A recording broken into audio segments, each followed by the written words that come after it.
Transportation Safety Research Center track speeding through. Give me a second to mute a bunch of people. Great.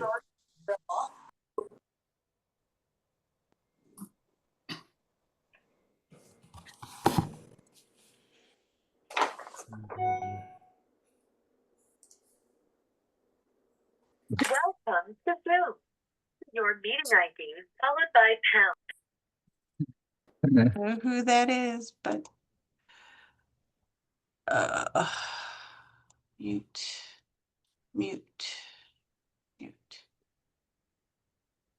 Okay, I think I got everybody. There's one more. Okay, I think we're ready to go. We are recording. We are recording. Okay, I'll begin. Well, the meeting of the Guilford Planning and Zoning Commission for Wednesday, May 7, 2025, please come to order. I am Roger Joyce, Vice Chair of Planning and Zoning, and the presiding officer for this evening's meeting. This evening will be a virtual planning and zoning meeting hosted by Zoom. And during this meeting, our procedures will be as follows. Number one, when you first enter the Zoom meeting, you will be in a virtual waiting room until the meeting host admits you. Please be aware that your camera, if you have one, and your microphone may be muted by the meeting host when you enter the meeting. You can turn on your camera at any time so that you can be seen by others when and if you choose to. In order to run an efficient and orderly meeting in this virtual environment, unless stated otherwise by the meeting chairman during the meeting host may keep everyone other than the commission members muted. You will still be able to hear everything said by the members, even if you are muted and your camera is not on.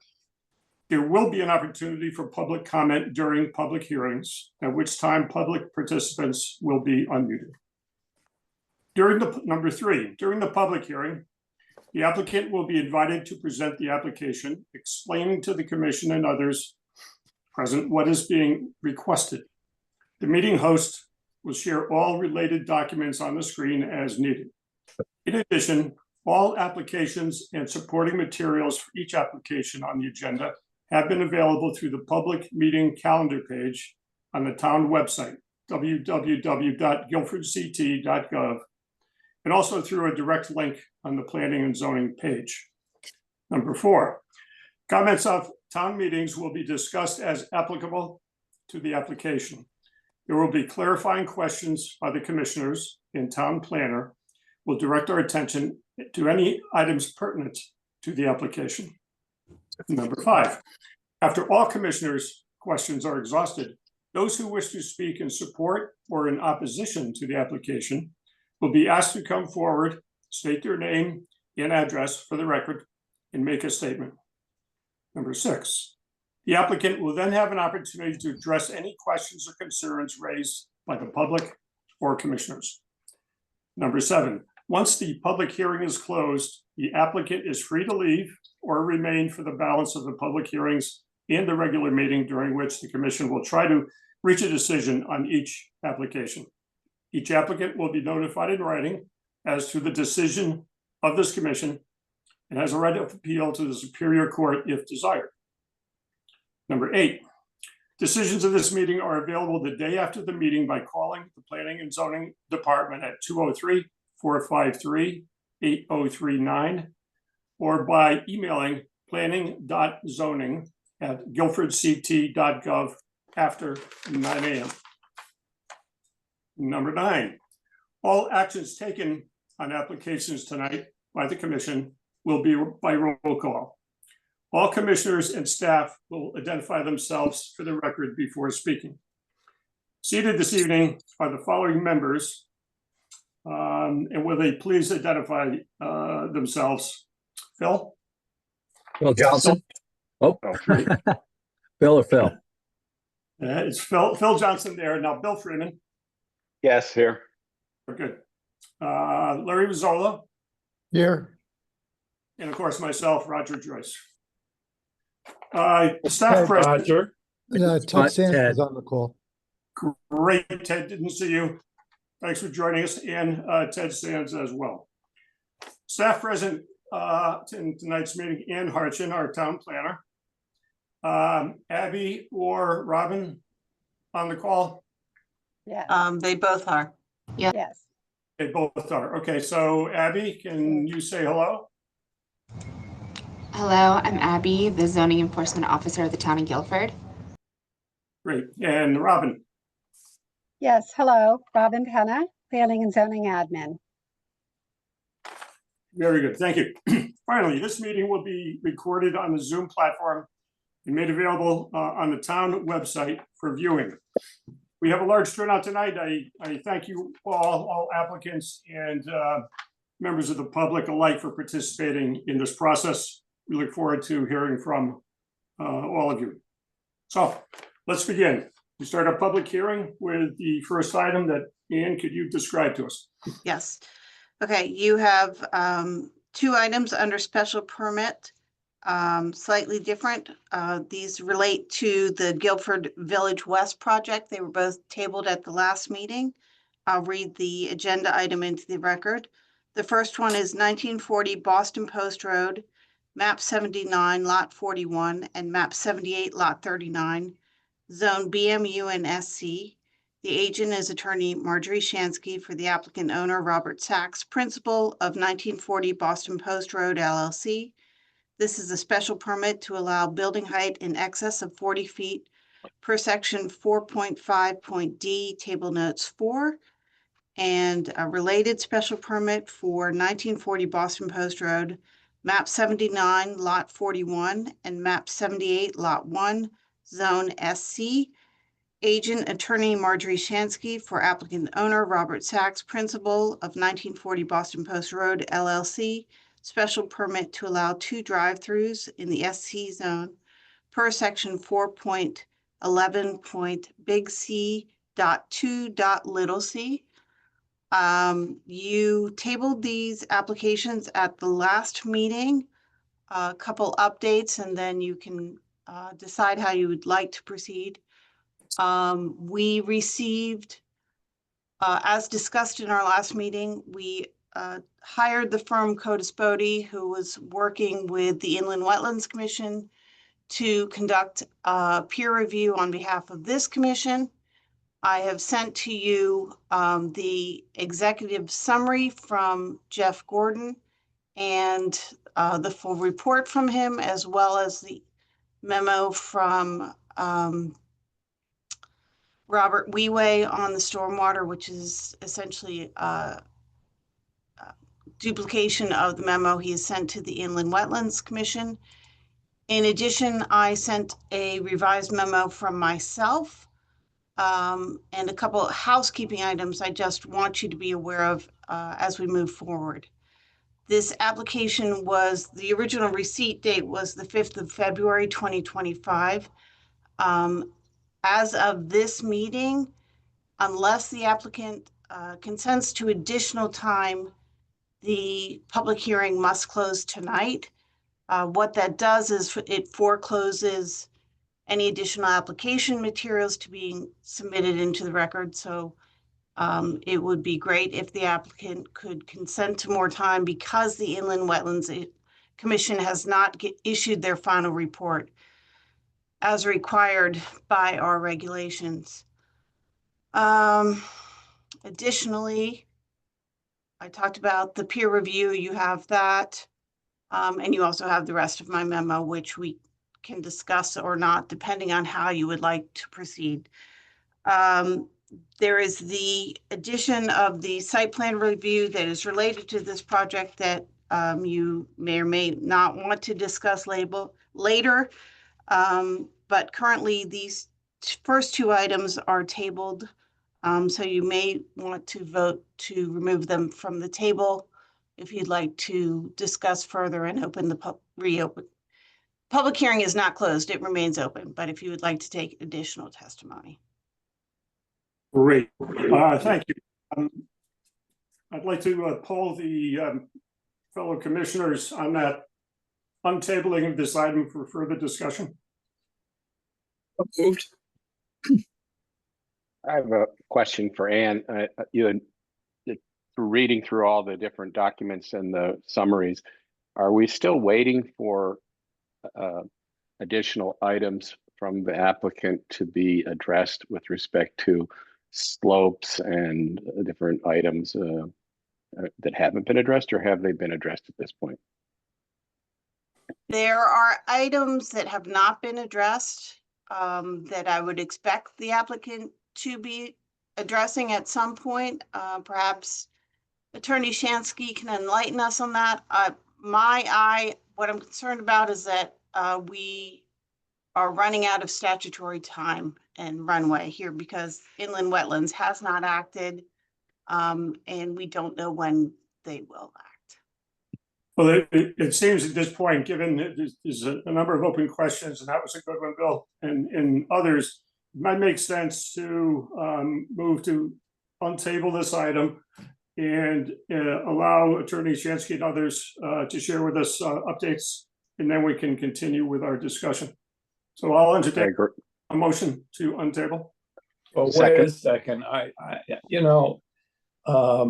Well, I mean, we can, Roger, we can do it that way, but it seems to me that there were several issues raised by the consultant's report that the consultant we hired, their report brought up several points that I think the applicant is going to want to address at some point.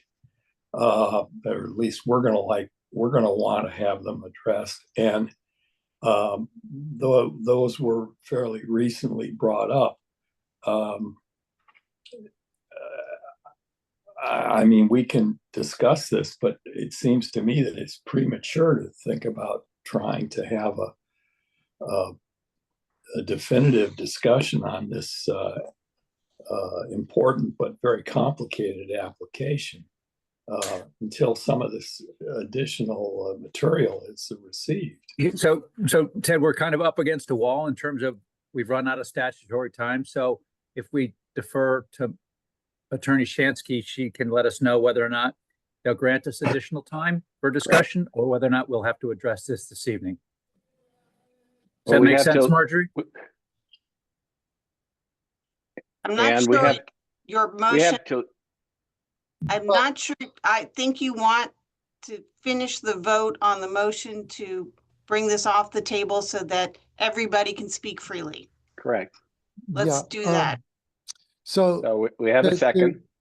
To address Ted's point, this is a complicated proposal, and there are a lot of things to discuss beyond the outstanding issues. So I would argue that we should continue the hearing to not pile everything up until next month. We have to make, either it gets extended by the applicant or we vote. Those are the two options. Right. So the first thing we have to do is untable it in order to have a discussion. Correct. In order to move forward. So I would also vote to untable. Has someone seconded the motion? I did, Bill Freeman. Okay, thank you, Bill. Let's move to a vote. First, Bill. Bill or Bill? Bill? Billy. Bill Freeman. Yes, thank you. Great. Phil? Yes. Ed? Yes. Larry? Yes. And I will vote yes as well. Motion passed. The item is off the table and open for discussion. It may make sense at this point because of a number of areas that we would like to cover and learn more about through this process. To start by asking Attorney Shansky to give us an update on current affairs and events and activities, and then we can have a more broader open discussion about an approach going forward. So I invite Attorney Shansky to help us with that, and welcome back. Thank you, Mr. Chairman. Good evening. Good evening, members of the commission. I'm Attorney Marjorie Shansky. I represent 1940 Boston Post Road LLC in connection with the Guilford Village West development. I am here this evening with Robert Sachs, who is a principal of the LLC, with Mark Lancor, our professional engineer from Dymar, with Ray Sullivan, architect for the residential component, Robin Kiernan from Colliers for the architect for the commercial component, Susan Fields, landscape, and Neil Olinsky, traffic engineer from SLR. It is, first I will say, of course, we consent to an extension. And I will put that in writing and extend it in the first instance to your next meeting. Great. There's plenty of extension time. At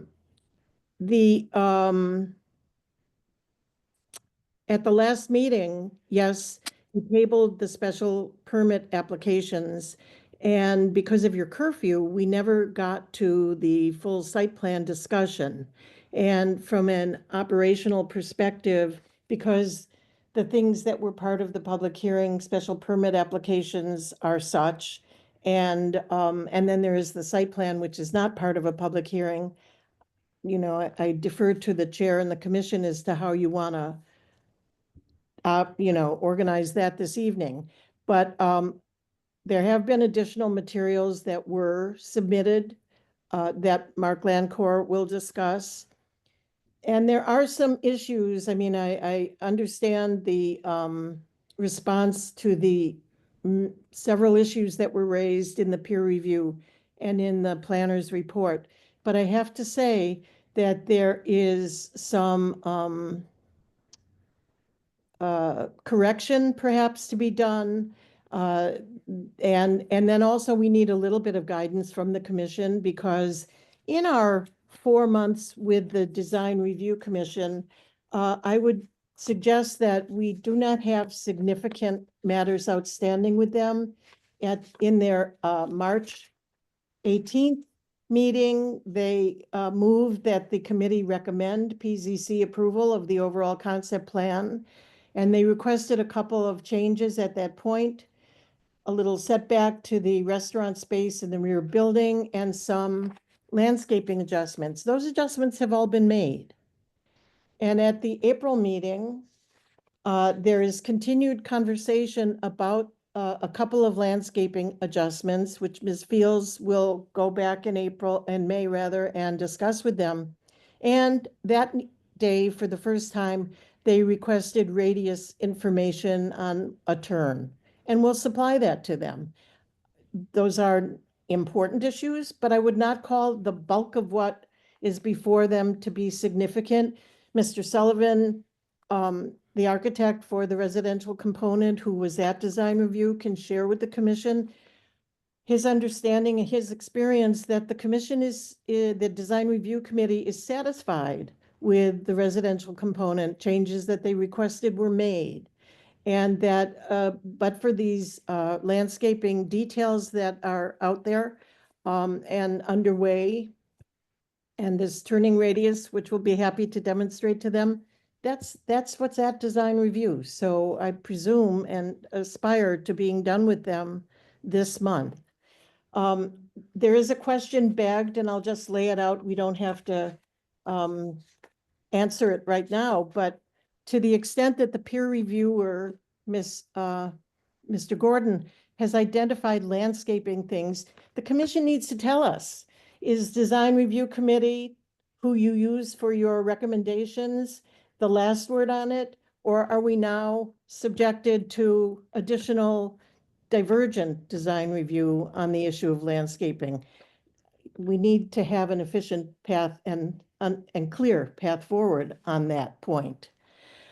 With that, there are a couple of other items that I want to raise, and then I will hand this over to Mr. Lancor. In the planner's report, there are a couple of bullets that suggest, and actually this is echoed in Mr. Gordon's report as well. Compliance with special permit for outdoor dining, section 6.9, within 100 feet of a residential zone.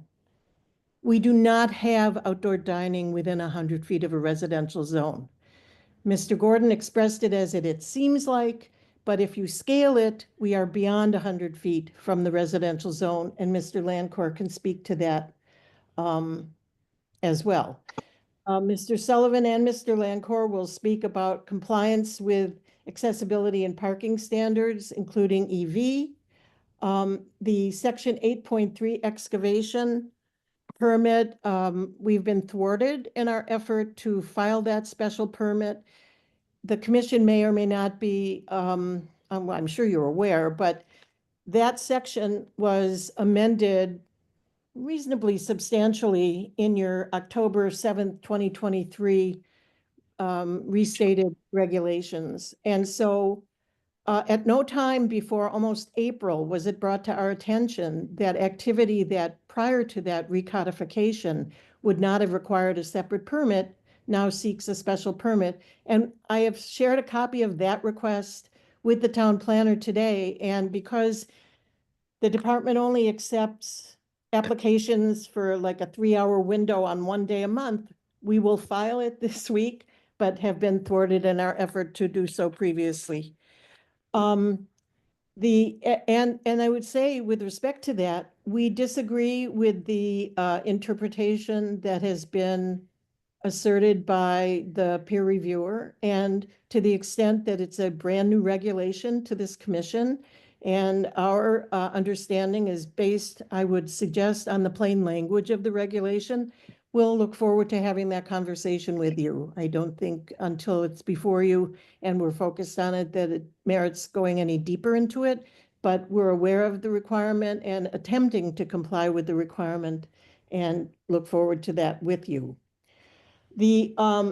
We have stated previously that there will be 20 affordable units among the 162 dwelling units. That is a 12% representation. I have drafted and will send in tomorrow an affordability plan that is consistent with the requirements of both your regulation and 830G of the Connecticut General Statutes. And Mr. Sullivan will amend his drawing or designate on his drawings where 5 units in each of the buildings are located. And we are committed to compliance with the regulation from the outset. So it shouldn't be a mystery or news to the commission, but we will make it more explicit. We will be providing written responses to the peer reviewing. Of course, we didn't receive them, the body of them, till 1 o'clock yesterday. So there hasn't been adequate time to fully vet them. Notwithstanding, I've already mentioned a couple of things that are, a little, I don't know who that is, that are askew, perhaps is a good word for it. I would also say that in both his executive summary and in his more extensive report, Mr. Gordon talks about the height of the residential building not being compliant with the regulation. And of course, and that a special permit would be required. And that's been pending since January. And if one looks at his May 6th letter, which is the full review, the special permit applications are not listed among the things that he actually looked at. So, I think that we're here to allay the commission's concern, any concerns that the commissions may have. Our goal is to provide a perfectly regulatorily compliant application and have aspired to do so and are making changes that have been requested along the way. So with that, I will hand this over to Mr. Lancourt. Thank you. Thank you.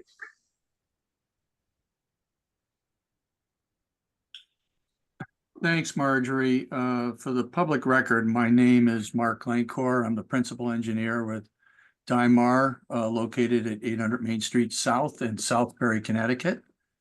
And this is just a matter of question, and it may be something that Marjorie will have to help me with, is we are situated here with a public hearing regarding 2 matters. One is on the height of the building, and the second is regarding drive-throughs. how all this interplays in with a separate matter, which is the site plan review, which is not really part of the public hearing.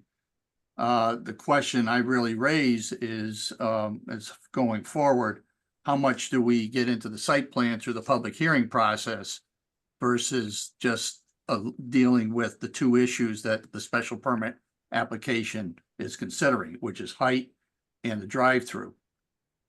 So Marjorie, this is one question I have to ask, is that how far do we go into this? Because this is a public hearing, and are we mixing the site plan review process, which many of the comments that came from the peer review is really addressing site plan issues versus issues related to the building height and the drive-through, which is more geometric traffic, and are we compliant with the regulations, which we've already, through our consultant SLR, through the last meeting, identified that the drive-throughs are compliant with the regulations, and the height has been based on looking at the components of some of the rendered components and actually coming through design review, which again, Marjorie has indicated is that design review has been very happy with the outcome of what the residential component is and the building itself. So again, I'm asking to the commission, how far do we go at this point with regards to site plan and mixing that in with the hearing process for the two special permits? Mark, I think you raise a good question because there's a lot to talk about, but there's two different forums to do that, if you will, as you've identified. And I'd ask Ann for some advice in this regard. No, I would say let's only on the two public hearing items, discuss them separately. And if you have additional information to discuss about each special permit separately, then let's do that. Or ideas you want to discuss on the record regarding additional drawings that we received over the last month. And then when we get to the site plan review, we'll talk about that more holistically because that covers everything. Okay. What I'm hearing is that we should stay focused perhaps on these two topics. Yes. Rather than talking about a large array of matters that might come up that will come up in a site plan review. Okay. That's what I would suggest to keep the record clear. Okay. Well, that makes sense. So in that regard, Mark and Attorney Shansky, with those specific matters on those two special applications, is there any new information that would help us understand the current status from your standpoint? I guess, Marjorie, you can maybe chime in on this one. Marjorie Shansky for the record. I believe that in the case of the height of the building, that through the view studies that we provided and the rationale that we provided and the lack of impact to the adjoining properties, that I think that we have made our record on the height issue. I think we have a complete record on that from our perspective and have established our eligibility for the permit under your regulations, including to the extent to which it is the preference expressed by the Wetlands Commission because it reduces the development footprint in this wonderfully ecologically vibrant parcel. So from on that one, I think that I think that the interest of the commission in keeping the hearing open may have been for the commission and or the public. And with respect to the drive-throughs, I think that, and Neil Olinsky is of course here, Miss Dave Sullivan's phenomenal exhibit that showed the distinction between the drive-through and the pickup window and the manner in which queuing occurred and navigability.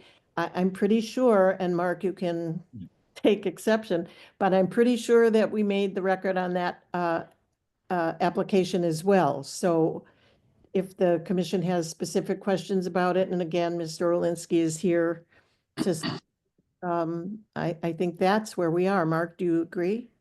I 100% agree. I mean, there can be, again, Mark Lankor for the public record, there can be through the site plan approval process, maybe some tweaking that we have to do, but that is not going to it's not going to all of a sudden just, make the application for on the queuing components and the drive-through null and void. That's just going to either improve the site plan, but it's not going to inherently, we're still in compliant regardless.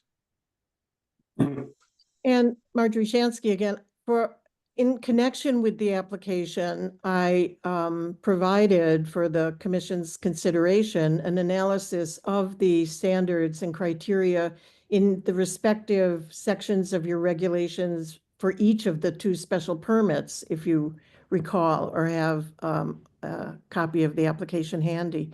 So barring any questions, I think that may be where we are. And of course, if you want to hear from Mr. Olinsky. Sure. Let me pose as an aside before we head in that direction, a procedural question. There may be more information. Happy to head in that direction in terms of more discussion and public comment going forward. But looking ahead at the larger matter of the Planning and Zoning Commission needing a ruling essentially from inland wetlands before we could act. Does that condition impact us? This is back to you, Rand, for your advice. Impact us in terms of making any determination on either of these 2 special permits on the table? Yeah, effectively, you can't vote on them. You could decide, though I wouldn't suggest it, to close the public hearing on those items and just essentially table them, but then you can't receive any other additional information if things change. So that's kind of shooting everybody in the foot to do that. Because they are public hearing items, it doesn't sound like the applicant has a lot more to add to the record at this point, but we have 53 people on this call, so there may be folks in the audience of the call who are here to testify for either one of those special permits. So I might suggest that we take them one at a time and see if there is anybody in the audience who would like to testify on the public hearing items. Yeah, before we get to that point, and thank you for that advice. Yeah, let's take this individually. Let's talk about this height question first. But I'd like to give the commissioners an opportunity to raise any questions they may have at this point before we open up to public comment. Are there any questions from commissioners? Bill. Yeah, I took the opportunity between the hearings to go and drive through the property. It's quite navigable even for a car. And I drove all the way back in there. I looked at the house that was, I really had a hard time finding the house that was nearby, but I could kind of see the roof. I'm inclined to be in favor of the current plan because I like the idea of the diminished coverage in general by having the parking underneath. And literally the only thing you see when you're back there is 95 a little bit. So that's sort of where I stand on it. And I'm obviously interested in where other commissioners sit. Good. As with respect to the height issue. Of course. So on that height issue, any other thoughts or concerns, Ted? I would agree with Bill. I think that the idea of reducing the outside parking and bringing the parking inside was a very clever one, and definitely moved towards enhancing the environmental compliance here. It strikes me that this is a heavily wooded area, and I understand that there is one property owner who feels that his view is going to be impaired, and that's unfortunate. But this is a large project, And I'm inclined to look at this favorably, but I'm willing to listen to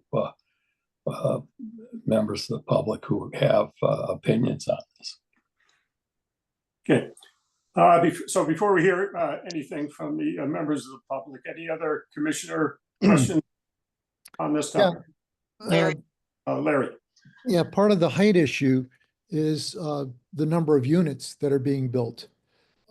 And if you look at the affordable housing plan, we need more units.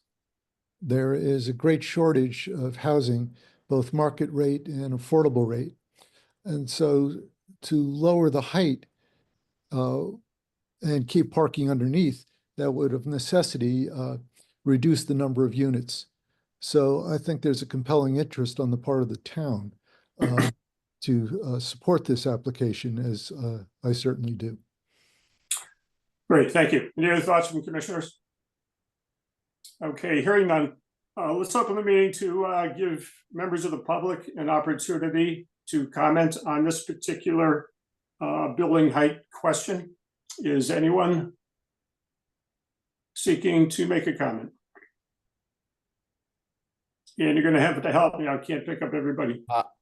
Hi, will this be the tallest building in Guilford? Sir, can you introduce yourself, your name Hi, and your this address is- for the record? Hi, this is Photius Comporus. I'm at 177 Sam Hill Road. And I was curious to know, after hearing the discussion, if this would be the tallest building in Guilford. Might be pretty close to that.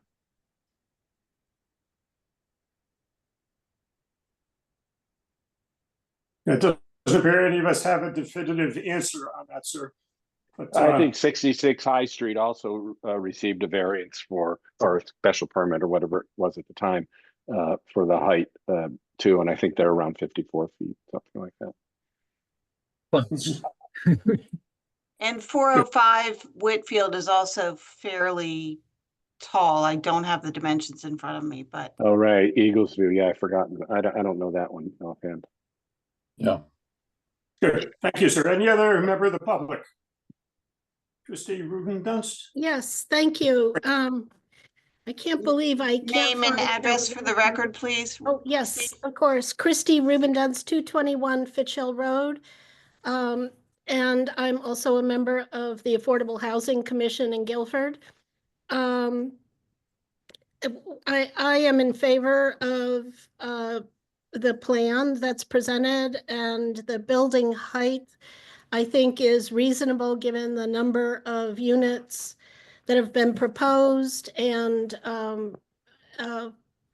the use of the land that is not occluded by hard pavement builds and so forth, I think is really important to our wetlands, how we can manage our wetland situation and so forth.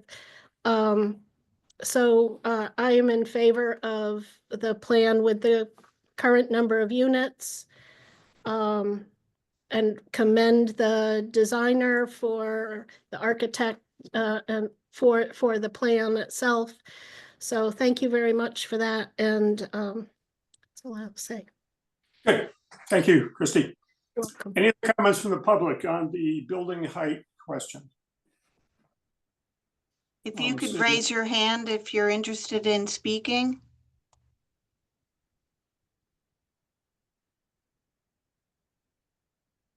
Are you seeing any? I don't see anybody.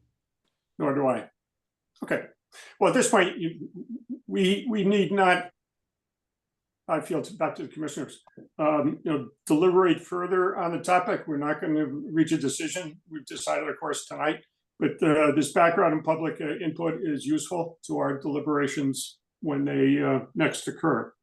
I suggest we move to the next item. Mr. Chair, if you don't yes. mind, you should table the item again.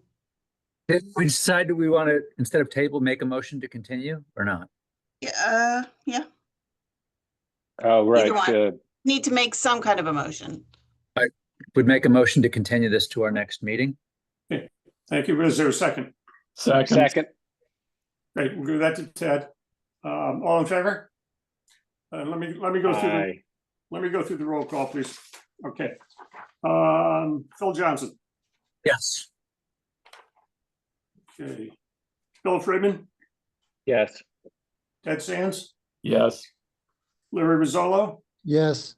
and I vote yes as well. Motion carries. Thank you. So let's And move do we have to table it, or is that sort of all in one when you? It's actually continued, not tabled. Okay. Yeah. Same, similar. All right. Remains open. All right. Okay. Good. Let's move to this, the next application on the two drive-throughs. And let me ask the commissioners if they have any additional questions or comments on that topic. Or if you want to see Mr. Orlinsky's display again. That Sure, might why be not? helpful to refresh everybody's memory. Thank you. Please. Neil? Hello, everybody. Let me bring that right up.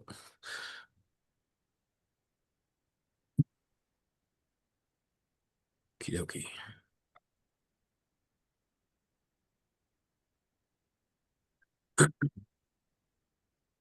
Can everybody see it? Yeah. Yes, we can. Great. Well, for the record, Neil Olinsky with SLR, filling in tonight for Dave Sullivan. I think this was presented last time, but I could quickly go over it again if everybody would like. Please proceed, Neil. Yes, thanks. Okie dokie. So the purpose of this graphic is really to show the extent of the drive-through queuing for the proposed coffee shop over here and the proposed restaurant up here. So starting with the coffee shop, what it boils down to is the Connecticut DOT has criteria they've had it for quite a number of years, that drive-through coffee shops have a drive-through pickup window queue storage length of 14 vehicles, which we are providing here along this entire length in here. So that is satisfied. That satisfies the Connecticut DOT criteria for that. And at the restaurant, which is going to be interesting in that it is not going to be, it's going to be an order ahead of time and just really a grab and go kind of pickup window.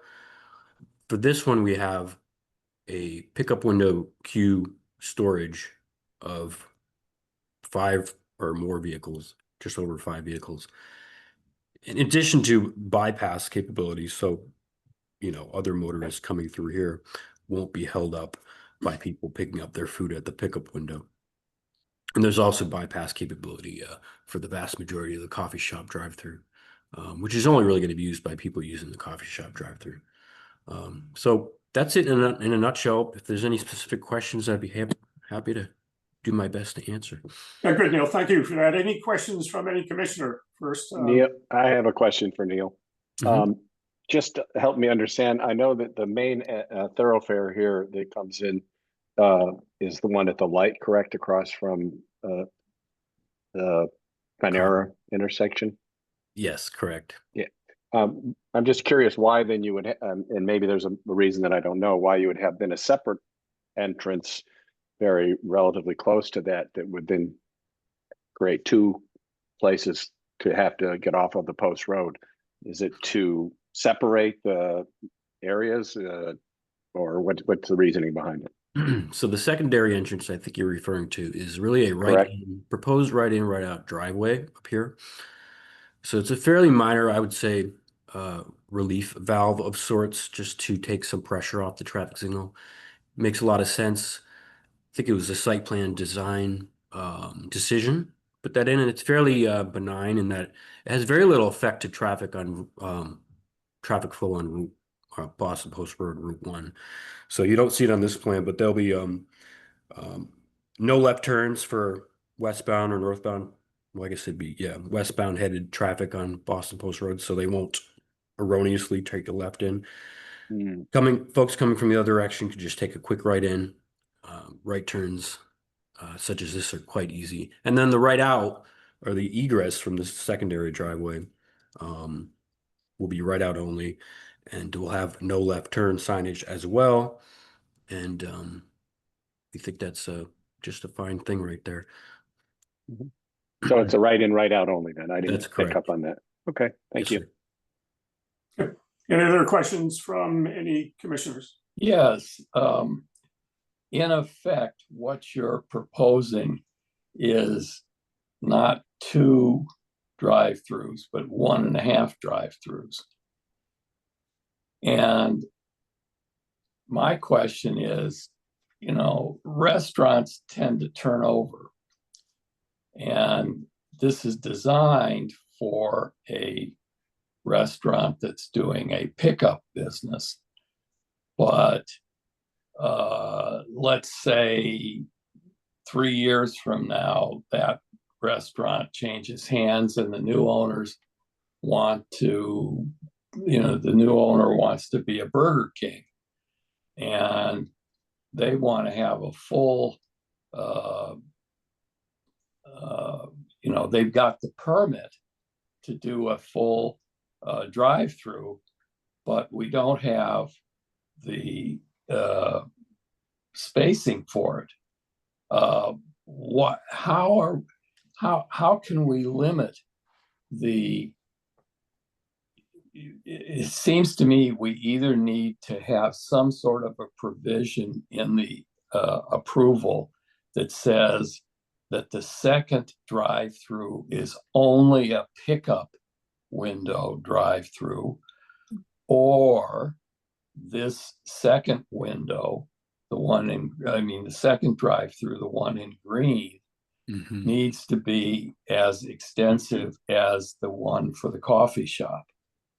It's one way or the other, because 4 years, 5 years down the road, if this restaurant turns into a Burger King and we get everybody queued up trying to do a Burger King with this kind of a traffic pattern, it's going to be a disaster. I think another important point to note is that, on a going forward basis, the technology is probably going to get better, that you're not pulling up, ordering your food at the kiosk and then pulling up. You're just going to pull up your phone, order your food. So it's essentially going to be, both of these are going to be drive-throughs or pickups, whatever you want to call them. And I think the only way to really kind of limit this from becoming 2 drive-throughs is either to say yes or say no. I mean, I don't think you can approve it and then down the road unapprove it. May I respond, Mr. Chair? Yes, please. Thank you, Attorney Marjorie Shansky. So there are 2 safeguards, and thank you for the questions. There are 2 safeguards. One is that we have requested a drive-through and a pickup. And under Connecticut law, you can't get more than you've asked for. And the second safeguard is that not only does our application limit or describe precisely what we're seeking, but you can condition it. You can make it a condition of approval. So if there were an interest by Burger King in this location, it wouldn't be without full review by this commission and an actual special permit for a drive-through being sought. So it is controlled both by the request, and it is controlled by the regulations and the conditions of approval that you can append to an approval.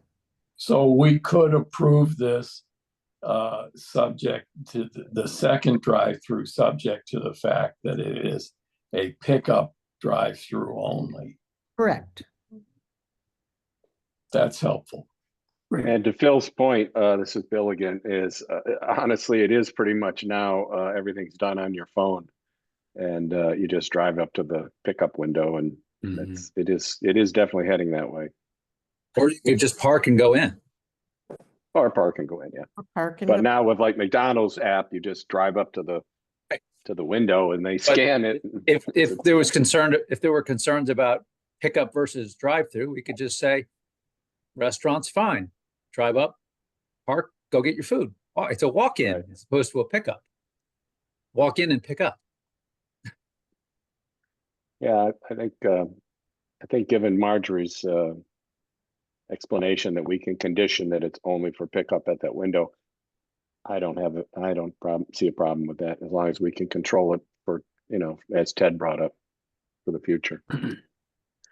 Yeah, Neil Alinsky, real quick, I do agree that I think the technology is going to just simply make these pickup windows more efficient in terms of just clearing out and reducing queuing and such like that. Plus, restaurants typically don't have, just even today, they typically, we're talking like fast food restaurants like a Burger King, the example was given, they simply don't have as much pickup drive-through demand compared to a Dunkin', whatever coffee shop would go in here. Coffee shops tend to have much longer usually in the morning, obviously, pickup window queuing, whereas restaurants are half or less. Good, thank you. Any other questions from commissioners on this topic?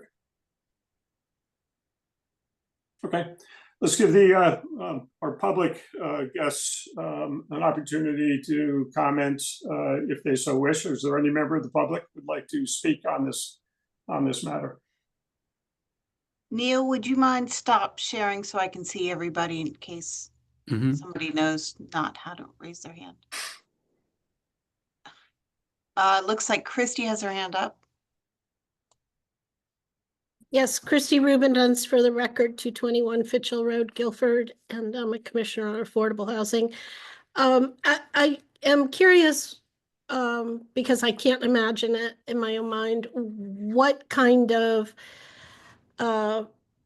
drive-through / pickup type restaurants would go in there, and what's the which kind would go in the other with the full queue.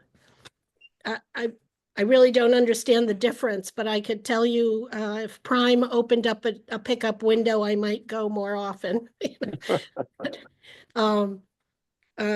So is that something that can be stated in a general way? I don't want to ask anybody to tell secrets, but prematurely, so. Chrissy, are you asking with regard to a specific type of restaurant rather than a named restaurant?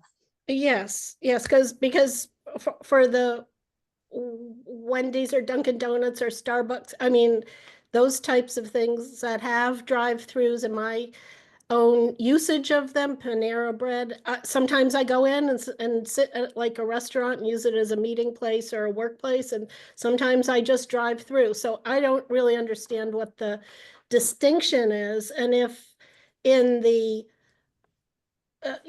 what is the limit? Who's going to be the type that's the limited pickup, and who's going to be the longer queue line pickup? So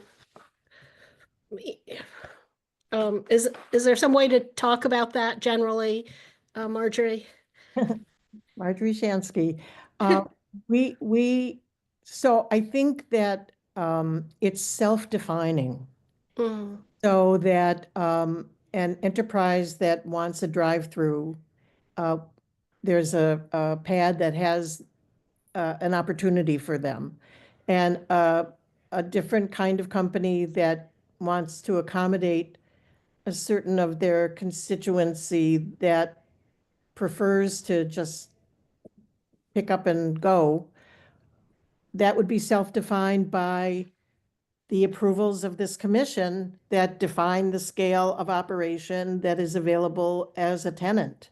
So I'm sorry, I can't be more explicit. And I think that, I think we're limited only by our imagination. We could start by imagining that something in the broad realm of fast casual is probably the pickup windowy kind of place.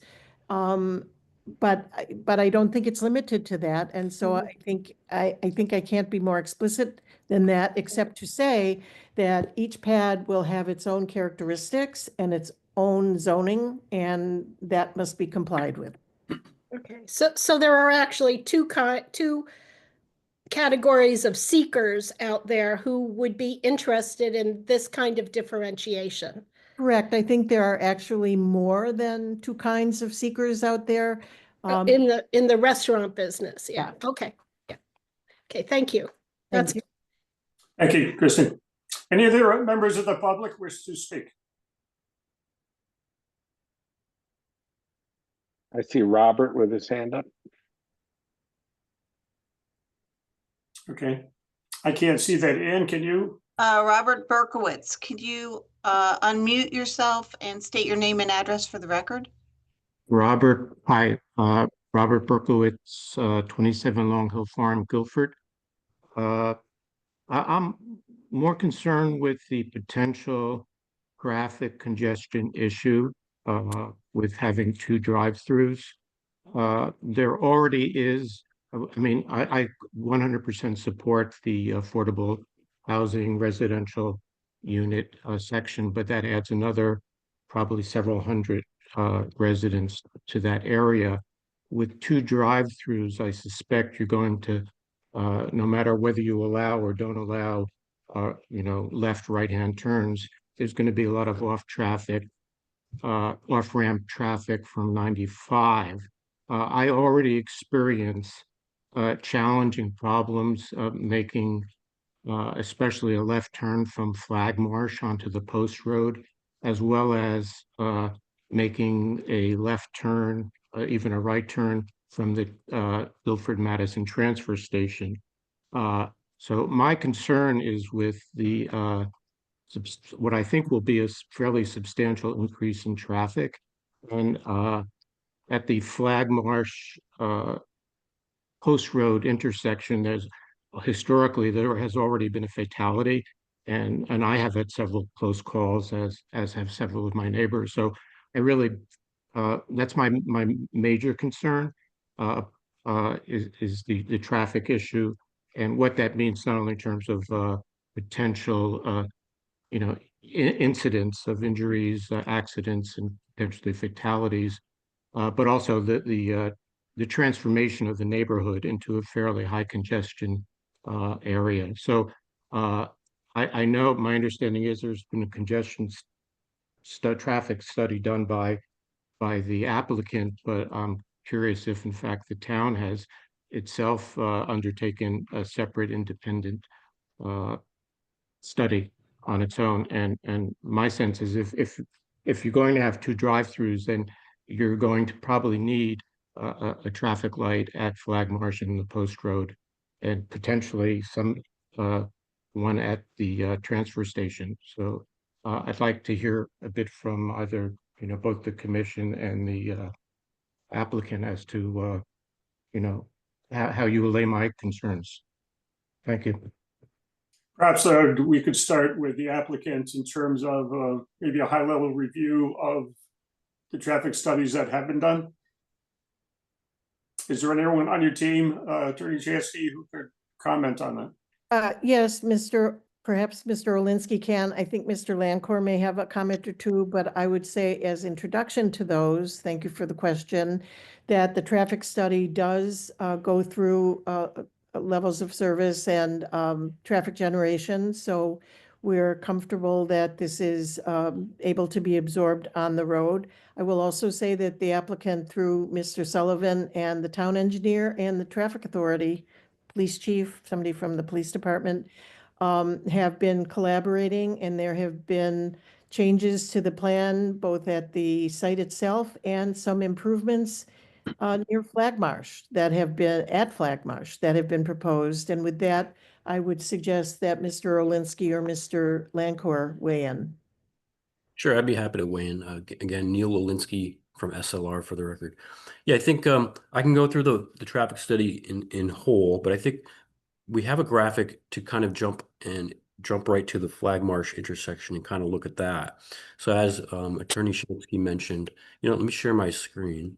We have been in contact with the town engineer and have come up with some proposed improvements to the intersection of Flag Marsh Road. No, it's not going to solve all the world's problems. but it will improve things in terms of a number of things. And this is what you see here. So essentially, yes, the left turn coming out of Flag Marsh, which is a stop sign controlled approach. Boston Post Road Route 1 does not have any signage or signals. The left turn out of here does have delays during peak periods. There's no doubt about that. That's typically the case at a lot of side street and unsignalized intersections at state arteries. We did look at the question of putting in a signal here did come up from the town, and we did look at what is called a signal warrant analysis, which is really federal criteria that we essentially have to follow, and CONDOT makes us follow in terms of the amount of traffic throughout number of hours in a day to see if the traffic is high enough above certain thresholds to justify or warrant putting in a traffic signal. Signal warrant criteria is essentially put out by the US DOT's Federal Highway Administration. And what we found is that there is simply not enough traffic, particularly coming out of Flag Marsh Road, throughout the course of a day or even a number of hours in a day to justify or meet warranting putting in a signal here. So it's not warranted, unfortunately. But that said, we are proposing some improvements on, I'll try to zoom in a little bit here. So the Flag Marsh approach, we're going to formalize that into essentially a 2-lane approach now, so that left turners will kind of essentially pull up to the stop bar, which is also going to get shifted a little bit closer to Boston Post Road. Left turners will sort of stay in their quote unquote lane and not and be less likely to block people trying to take a right out of here. That's a minor improvement. We're going to relocate the stop sign up a bit, which is going to improve visibility coming out of Flag Marsh Road. Proposing to put in additional overhead street lights, illumination, which will help during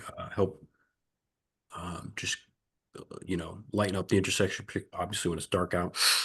And we are proposing some restriping and some minor alignment improvements along Route 1 here, just to sort of improve the north-south alignment of traffic continuing on Boston Post Road, as well as this little left turn lane, and some new curbing as well along here as part of the realignment.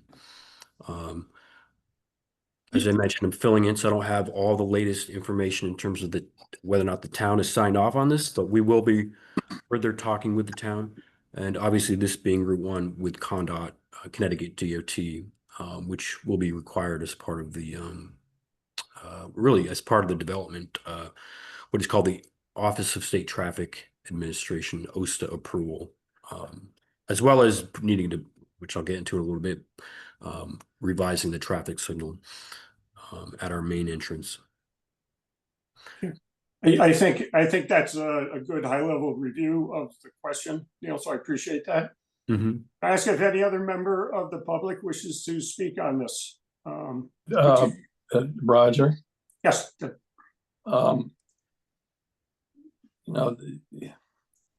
With the additional traffic that's going to be generated from this development, I can see that the people who use Flag Marsh Road are going to have a real problem here. Is it possible? I have another residence up in the northwest corner of the state, and there's a situation there where they put in a light that is only activated when a car comes up to the intersection,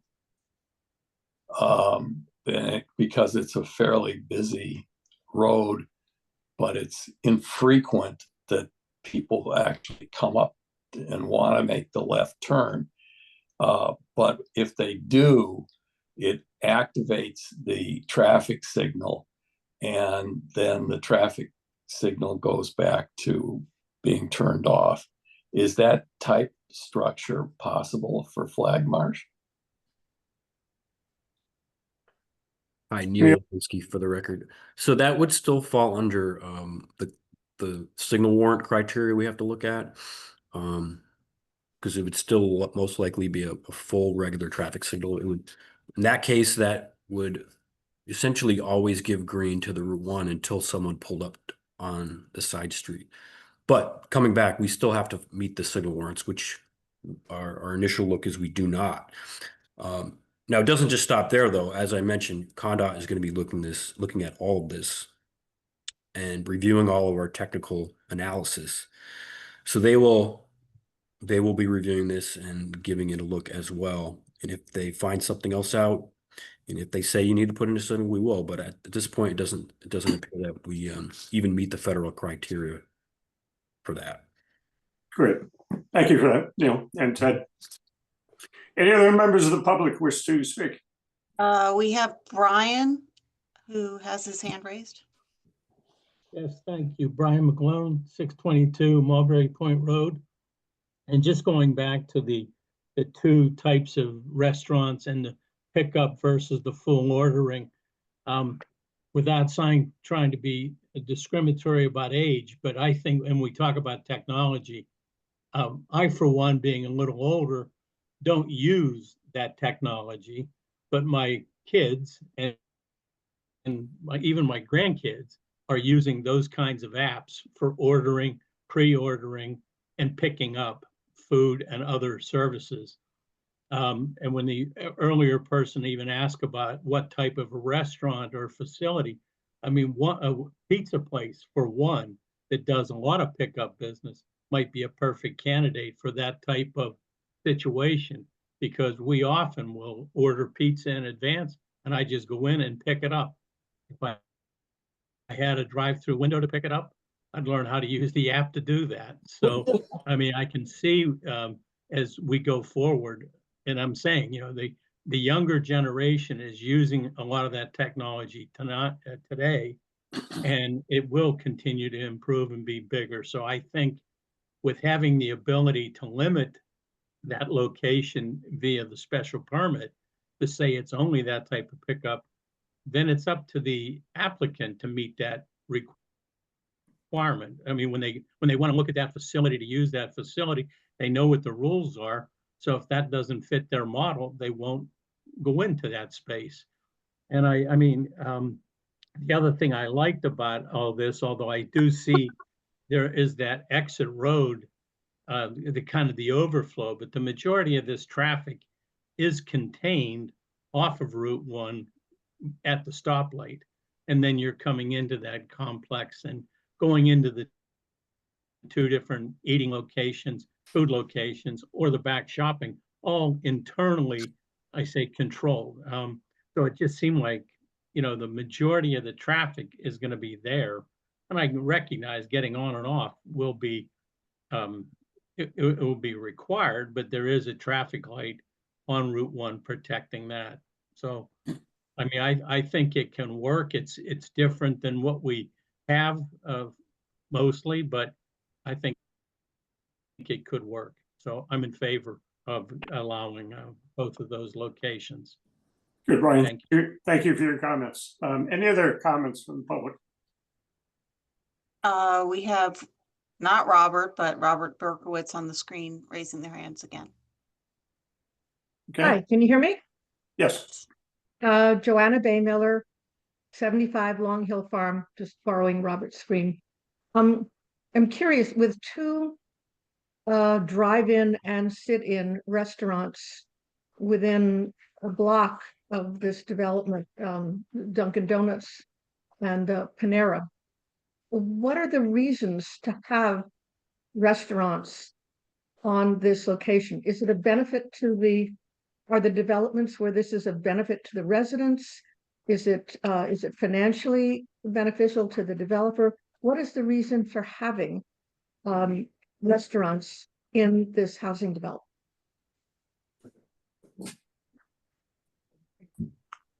You want to give that a shot, Attorney Shansky? I would be delighted. This is Marjorie Shansky. the entirety of Guilford West, not just Guilford Village West, but Guilford West is enjoying increased development and extension of occupancy and residences and other uses in Guilford. And indeed, that's desirable because we want additional housing and we want additional services and amenities to service the people who are coming to live there, and not to provide them with just one choice, but to fill out the opportunities for residents who already exist in the west part, and even in central Guilford and people who are coming off the highway. So it's a commercial incentive. It's a node of commercial activity with the shopping center across the street and the Guilford Village West node. And it just makes sense to centralize those kinds of services in one place from an anti-sprawl perspective, but also to serve the population that is immediate or coming. Very good. Thank you for that. Any other thoughts from the public? Yeah, and I can't pick up the public on my screen, so I'm asking you to. Yeah, I'm just checking. I don't see anybody else. Check the screen here. And could I comment? This is John Turtis. Sure. Name and Okay. address for the record, though. Name and address, John Turtis, 52 Seaside Avenue, also Economic Development Coordinator for the town of Guilford. Sorry, the allergies are kicking my butt today. But Marjorie, you hit it spot on.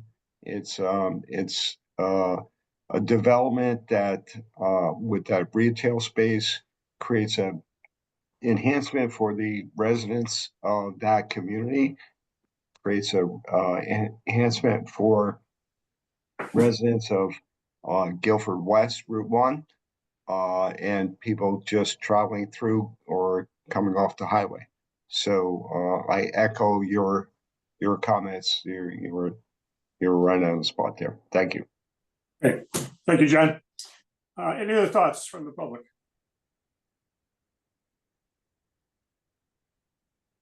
I don't see anybody else.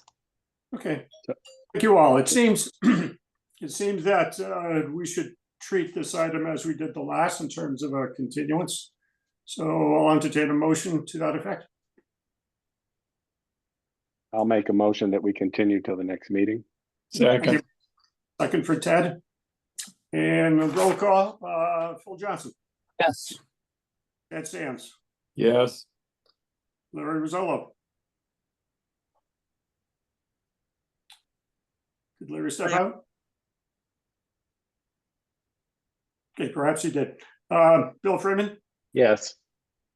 And I vote yes. Motion carries. Thank you. This is continued until our next meeting. Thank you. Thank you, Attorney Shansky, for you and your team and their support for us. Thank you. Mr. Chairman, will you be entertaining the site plan at some point? Because we do have updated information to share with the commission on the pure site plan. That is on that's on the agenda after the public hearings. Okay. Yes. We will stand by. See you soon. Thank you. Mr. Chair, the next item is text amendment, section 4.8.B.4.G and 4.9.B.4.F. Applicant owner Jim Sullivan on behalf of Sullivan Farm North LLC. The agent is attorney Christopher McKeon of Burstein, Volpe and McKeon PC. This is a text amendment to amend sections 4.8.B.4.G and 4.9B.4.F as applicable to the PRB2 and PRB3 zones. This application was tabled at your last meeting. So I would suggest your first action is to bring it back into discussion, untable, whatever you want to call it. I'll make a motion to untable it. Thank you. Thank you. Okay. Roll call vote on that motion. Phil Johnson. Yes. Ted Sands. Yes. Larry Rizzolo. stepped out. Bill Freeman? Yes.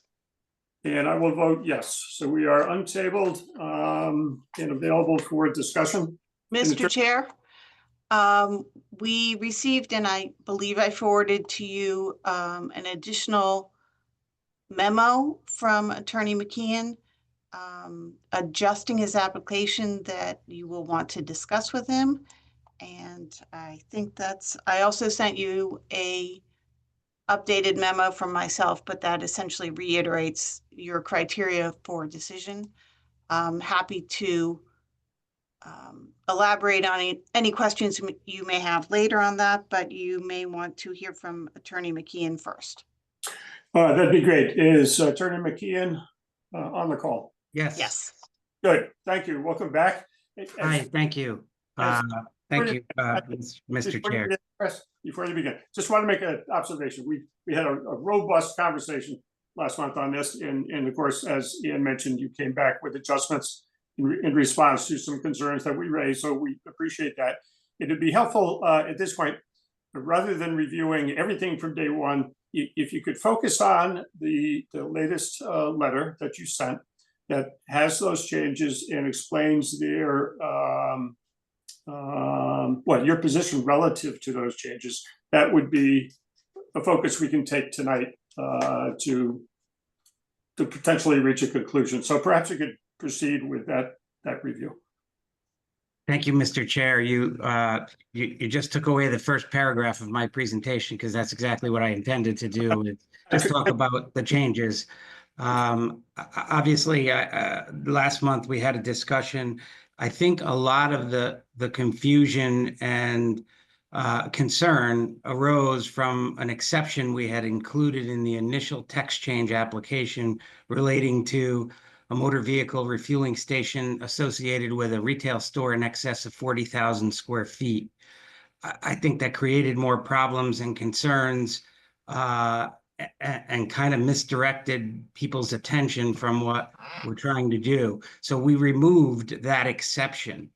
And what that does, as Ms. Harchin's staff memo indicates, is that our changes would allow for a maximum of 2 potential sites for motor vehicle refueling stations between exit 57 and heading west and north to the town line.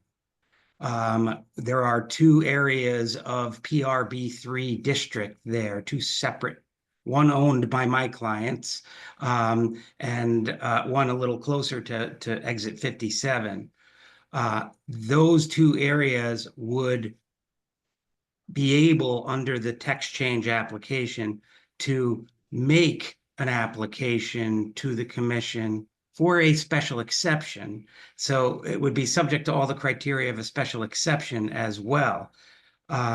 So in addition to removing that 40,000 square foot retail store exception, in response to a comment made by Commissioner Johnson, which I thought was well made, in particular talking about what in combination with means in our current regulation. And even though we removed the 40,000 square foot exception, though that term still exists in this regulation, because a gas station has to be currently in combination with a convenience store. We're proposing that be changed to a retail store, because retail store is a defined term in your regulations. But in combination with, we've revised to mean on the same site or a contiguous site. So you wouldn't have a freestanding a gas station that's supposedly has the name of a familiar retail store just as an island by itself. So those 2 clarifications we made to our text change application, they do permit, as I indicated, 2 potential locations for an application for special exception or special permit to be made, and to possibly have a motor vehicle refueling station, not only subject to the special permit conditions and process, but also the separation distance of 1,500 feet from another station, which already exists in the regulations. So those are the two changes we made. I do note that in the staff comments and at the last meeting, the purposes of the PRB2 and PRB3 zone are recited, which of course have to guide the commission in its deliberations.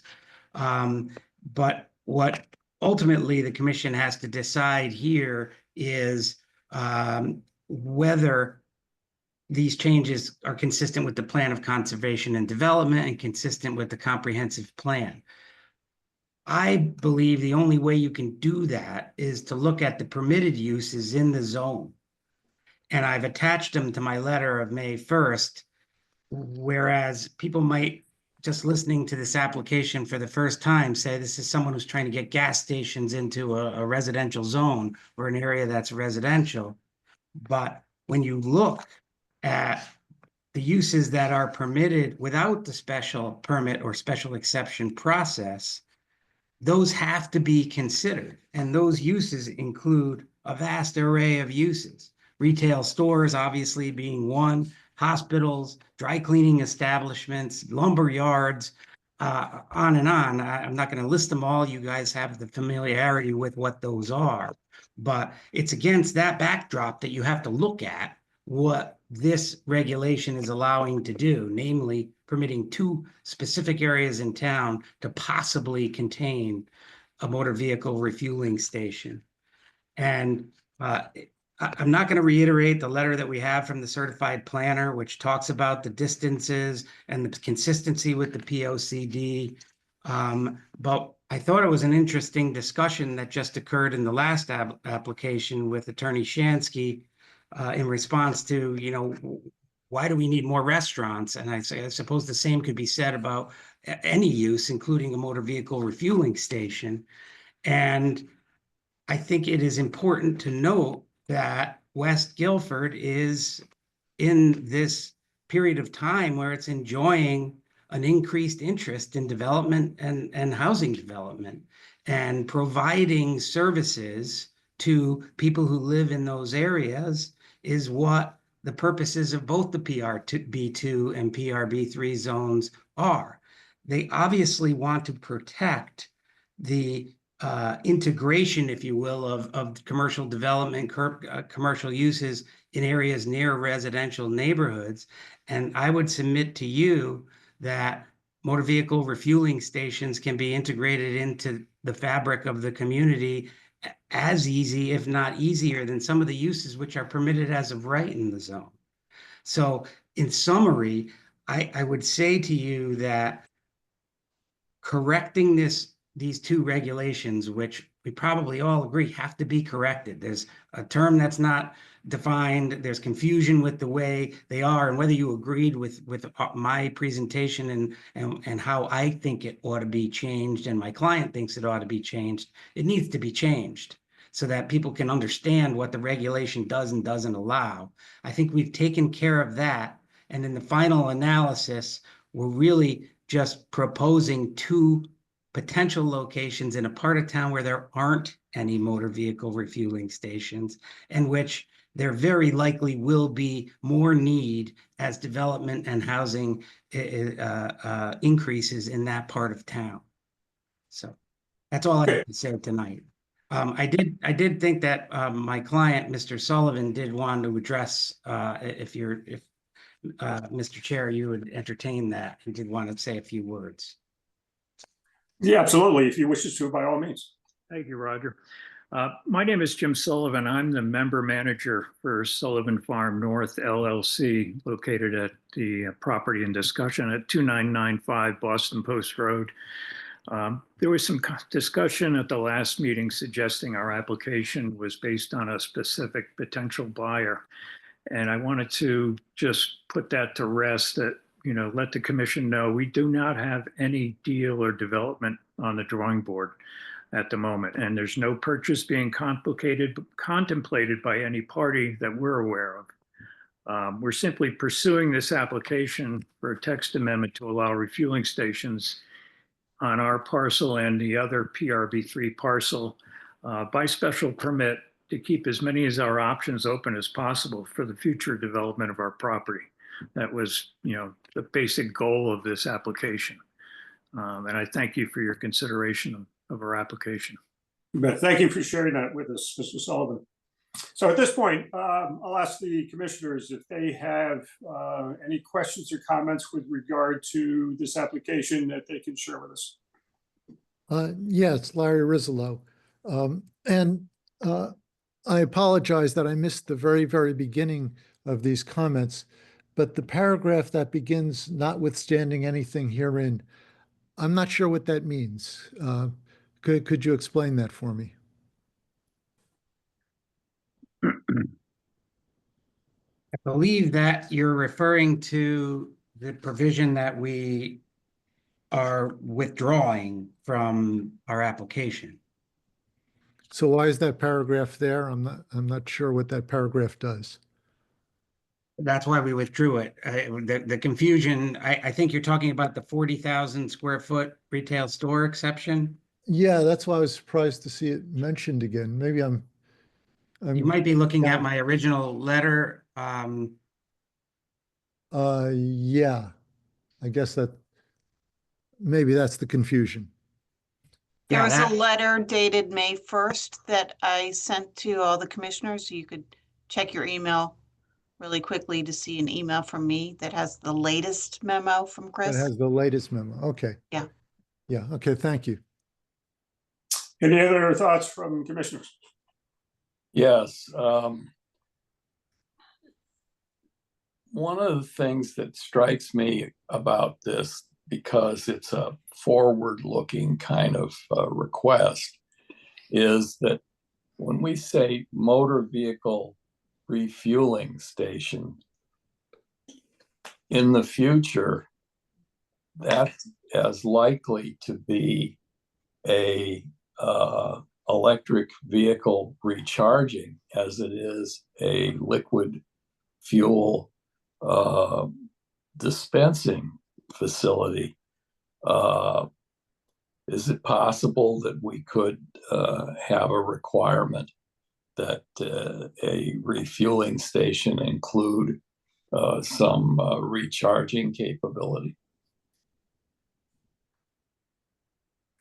I would suggest to you that you could feasibly include that as a condition in a special permit application for a particular refueling station under this regulation on a given site, given all the other facts and circumstances you have to consider in that context. All right, thank you. Perhaps another way to look at it in maybe a more general way, we could be definitionally, a fuel could be gasoline, diesel, electrons, hydrogen, many things. So if definitionally we think about refueling, it could capture all of that and perhaps some technology yet to be invented. As a note, there is no current definition in your words and terms section 2 for motor vehicle refueling station. Leaves it up to us. It's fine. Okay, what do we think about in terms of what I just said? And then in that context, we need not change anything going forward for such a such a facility. The product being dispensed likely will be different 20 years from now than we're talking about today, perhaps. Roger, 10 years from now. But, okay, yeah. I have a clarification. This still has to go through the special permit process further down the road, correct, Dan? If they want to come and put a fueling station in. I'm just trying to bring up Chris's letter now to see what he says here. I think he referred to that. Yes, that is in the special permit section of those two business districts. Okay, so it has quite a bit of further review even if we do make the text amendment in the future, correct? Yes. The only thing I would say is that keep in mind that this is the change for the PRB3 is something you don't see anywhere else in the regulations, where there's a consideration here, as stated in my memo, that each independent geographically contiguous PRB3 gets their own gas station. Right. Don't do that. Essentially, That's found nowhere else in the regs. But that doesn't mean it couldn't happen. Correct. Okay. Okay, any other comments or questions from commissioners? Okay, hearing none, let's open this to the members of the public who have joined us. Anyone have comment from a public standpoint? If you could raise your hand either electronically or physically, I will try to find you.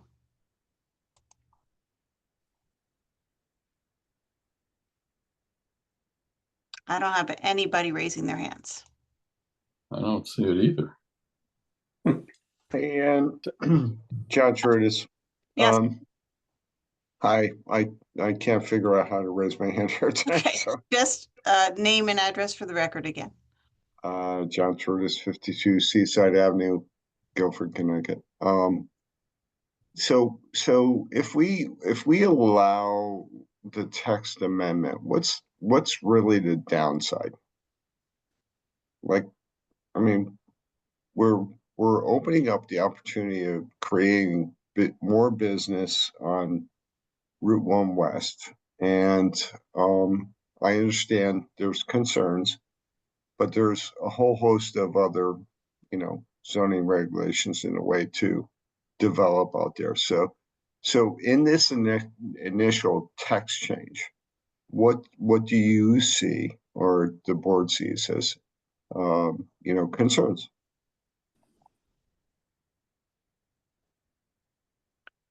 John, who are you asking that question of? All of the above. I would say that's exactly what we'll talk about in our deliberations subsequent to public comment, John. So that's coming up. Thanks, Rod. You bet. I have a technical question. If we close the public hearing on this and have discussion, can we also then have it go on to the next meeting for further discussion, or does it have to be decided tonight? I believe we would need a grant of additional time from the A applicant. request? Yep. Okay. Because this is complicated somewhat in my mind.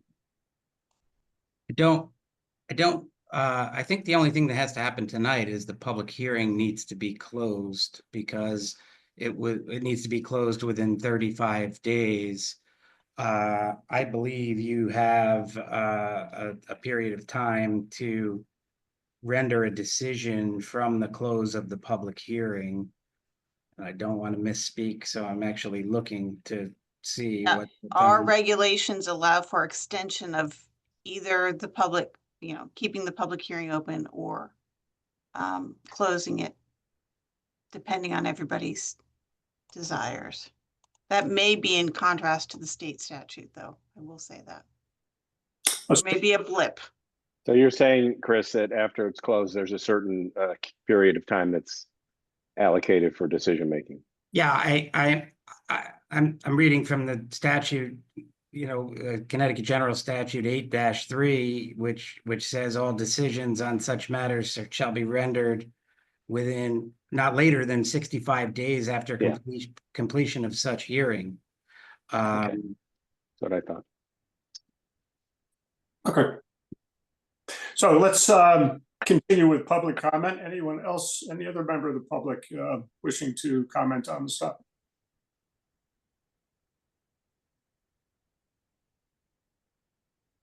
I'm hearing none or seeing one. Ann, you see any? I don't see anybody's. We should just ask one more time and then you can make a decision. Okay. Last call. Anyone in the public wish to speak on this topic on the record? Okay, thank you. Then let's move to deliberation amongst commissioners. Close the public Yeah. hearing first. We have to close the public hearing. Okay, I would move that we close the public hearing. thank you. Is there a second? Second, And roll call, Phil Johnson, Yes. Ted Sands, Yes. Larry Rizzolo, yes. Bill Freeman, Yes. and I vote yes as well. So motion carries. Public session is closed.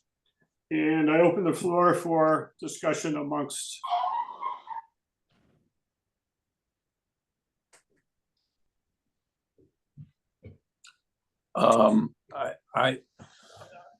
I would be inclined to approve this because when we, as pointed out, what we're doing is removing a prohibition, but to actually get approval for one of these facilities, the applicant would still have to come before this commission with a special permit application.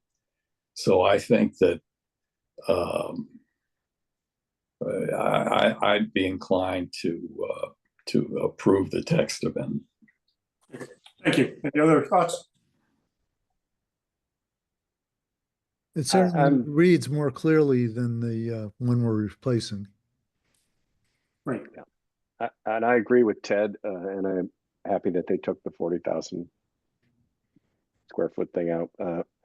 I only feel like I don't fully understand the ramifications based on reading the memos of the two from Chris and from Ann, and I might want another month. It's not really going to change the dynamic for the applicant. He doesn't have a sale or anything it's pending. I'd like to have maybe a little time to kind of read through everything and think it through a bit. That's all from my end.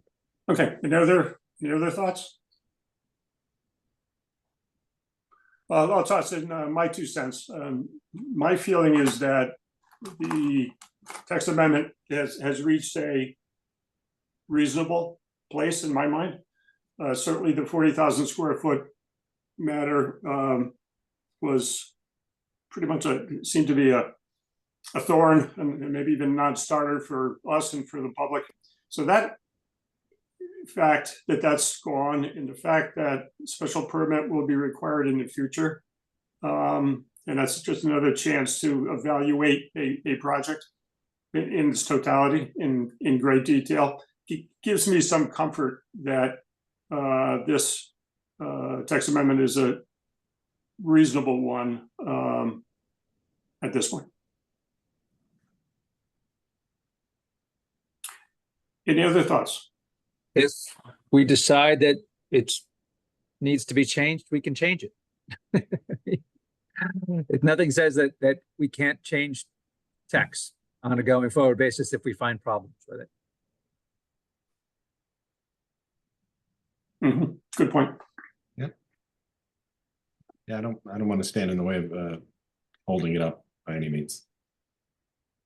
So maybe this is the time for a motion, and we can see where we land.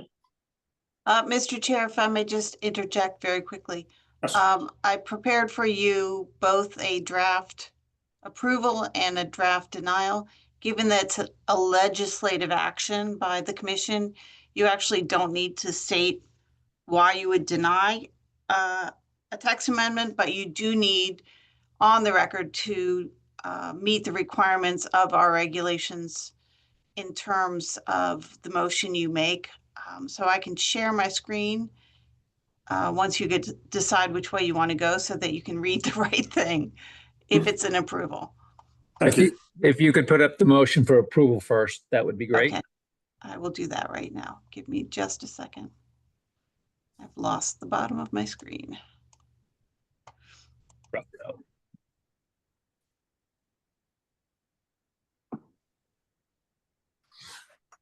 Okay. I still need to compile the record here, but if you are moving towards approval, you need to state on the record that number 1, number 2, and number 3, and the rest can be per staff report. But you do have to say that the text amendment is in alignment with the regulations, and you've determined A, B, and C, and that it is consistent with the current plan of conservation and development. I for one, am comfortable with sort of stating that, and if a commissioner wishes to make a motion on that, with that text, I would suggest they proceed. Roger, I'm happy to make a motion. Thank you, Phil. Second? Second.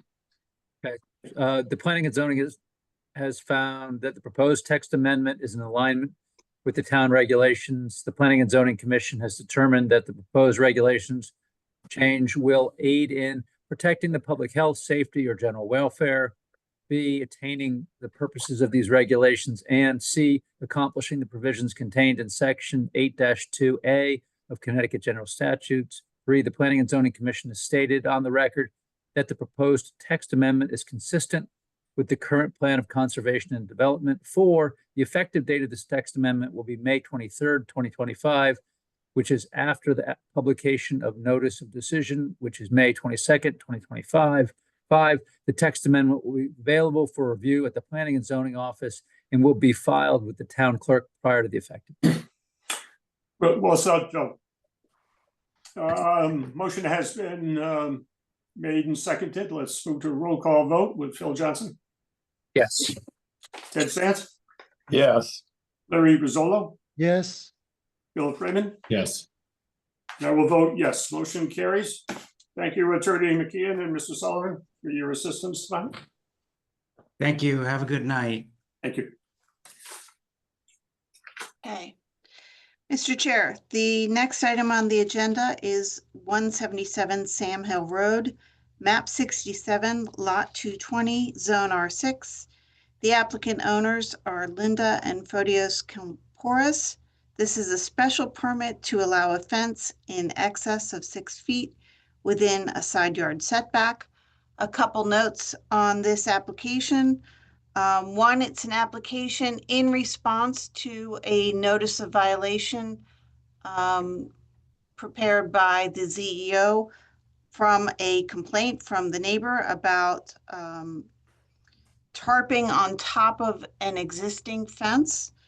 And the second note, well, 2 other notes. One is that we received a letter late this afternoon from, I believe, the attorney representing the neighbor objecting to this application. And the third note is that I have run this application by our counsel to ask if ongoing lawsuits would have any effect on the Planning and Zoning Commission's ability to decide this matter. And they assured me that without a stay from court, you may act independently in your decisions on this matter. You may want to hear from the applicant first, and then I can follow up with additional information if you need it. Yeah, thank you. And that's very helpful. I'm glad you checked with counsel on that as well. Are the applicant owners, Linda and Photios Kamporis, in attendance? Hi, Roger. It's Photios Kamporis here at 177 Sam Hill. Great, welcome. Thank you. And it's Thank you. Dr. Linda Kamporis here from 177 Sam Hill as well. Good, thank you. There's been a good deal of correspondence in addition to your application. There's been correspondence as recently as this afternoon on this topic. And I'd like to, if you could, and of course, we've read all that and studied that, but this is your opportunity to share with us your reason for your application for a special permit directly, and then we'll share some questions as well. Thank you, Roger, and thank you for the Planning and Zoning Commission and their time for tonight. And I'm sorry that this is really coming to your attention, but we unfortunately have erected a temporary screen. It's not a fence, it's a light screen to mitigate light pollution that has entered our property from 155 Sam Hill Road. The light pollution from 155 Sam Hill Road tends to be when we have neighbors. coming and friends from Guilford, colleagues. I'm a physician and direct the lupus program at Yale, and which is by the way, a multi-million-dollar NIH-funded program. And I'm dealing with light pollution during recent visits for recruitment and the like. The screen or the application is asking that I keep this temporary tarp. It's a tarp; it can easily be removed. It's not permanent, so that I don't suffer from this continuous harassment from these ridiculous lights. And I think the photos show how the lights enter this home. Now, the home was built by the Eaters, and the home was situated in such that it captures the east and west light. And for whatever reason, and I have a video that the neighbor at 155 Sam Hill Road tends to point these lights directly into our windows, which I don't understand the motivation and or what the reason is. And particularly, it's an area of the property that she doesn't really use. It's not an area, there's a big bunch of mulch, and it's not a usable part, or it's not like she's having enjoyable area there. So this is where the tarp is, of course. It's not in front of her property. It's not necessarily interfering with any vision that she would see from her windows, for example. So in order to protect my family and light pollution and this ridiculous harassment that is clearly shown in the photos, I'm asking for a permit to erect a structure in excess of 6 feet to mitigate against strong lights that are infiltrating into our house and property. Well, thank you. May I just add that I did see the comment by the attorney, who's not a Guilford resident. It's really not a public comment, truly, right? It's a biased comment. And indeed, 2 of the lights that were installed were after the stipulation that we had agreed upon. So, indeed, if you read the stipulation, it's now moot because she has violated the stipulation in many ways. And so the stipulation isn't standing, and that process is going through court. But I need bright lights not to come into our house. And I can't, and I live in Guilford, and I can't believe that I'm in a situation like this. And I'm embarrassed for the neighbor at 155 Sam Hill Road, who has really reduced herself to this kind of level. And I don't think this is a civil person that should be in Guilford and should be flashing lights in my home. And by the way, I have 2 young children. She has rotating cameras that follow my young daughter's car that comes in and out of the Governor's Drive. There is no reason for this. And this is a further intrusion into our peaceful enjoyment of our property and life here in Guilford. Doctor, thank you for an efficient presentation. And also, I wanted to add something as well. So I have counted there are 7 sets of bright lights that directly point to our property. There are 4 sets of cameras that directly point to our property. I think that is excessive. You can have 1 camera to protect yourself, and you can have 1 or 2 lights, but 7 sets of lights and 4 cameras is excessive. All right. The Planning and Zoning Commission needs to know that these lights were erected in particular spite to us. Yeah. So I'm going to argue against the public comment from her attorney, who said that this is a spite fence. She can't even see it from her. In fact, her lights are spite, and the lights are installed despite. And I don't want to waste and argue this, Roger. And thank you, Bill. And that's all I'll have to say. Yeah. So this has caused us a lot of distress and annoyance. And I feel that these lights are being put intentionally to intimidate us. I am African American. I'm Black, and I feel there might be a racial component to this, and meaning that maybe I may not deserve to be a part of this Guilford community. You do deserve to be a part. And then the second part I want to say, this has caused a lot of distress to my kids because they feel that their privacy is being invaded with these cameras. And this has caused a lot of mental stress to them. And I have more evidence which I can share with the board. About what this has caused my kids, what this has caused to the mental status of my children. And I would just add, and just the last thing, I'm sorry, but Bob Leetsy is our attorney, and he's our, and I'm I use a local Guilford attorney. We use a Guilford Savings Bank. I very much want, I very much love the community. And I'm just really upset about this. Thank you both. Mr. Chair, if I may just refocus the attention to what is being requested here is a special permit for an extension of a fence beyond the 6 feet that is normally allowed by ordinance. So, you know, talking about lights is one thing, but it's really not the subject of this special permit. The special permit regards a fence. Good. Thank you for that clarification. Ann. So the reason why, just to interrupt, the reason why we had to talk about the lights is we erected those screens to protect us from the lights. Yeah, if there's and no the lights, there'd be no, screen, we would not have a motion for a permit. Yeah. Understood. Thank you. Any comments, questions from commissioners? Roger, I have a quick question. What did, Ann, you can probably speak to this.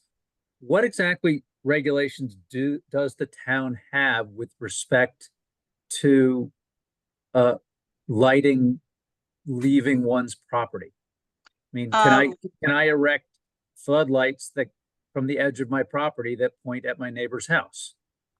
Unfortunately, the lighting regulations as is adopted in the new regulations only address commercial properties.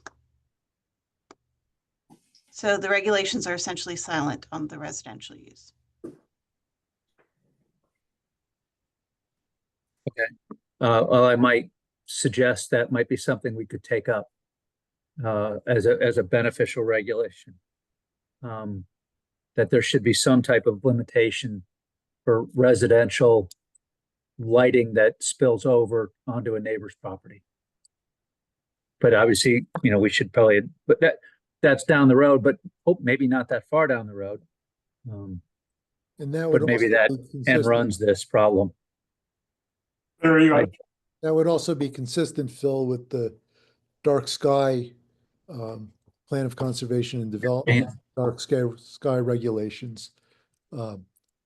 Because clearly from the photos, those totally violate that concept. Then I have another question. It's about the fence, as Ann said.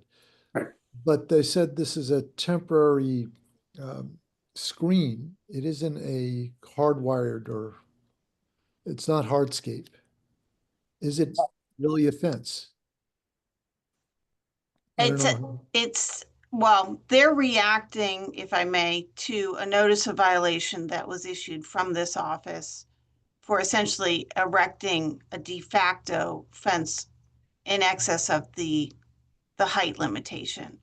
My suggestion to the commission, if you're inclined to approve this, is that you require that whatever is erected in the future be either a solid wood or a vinyl fence, an actual structure,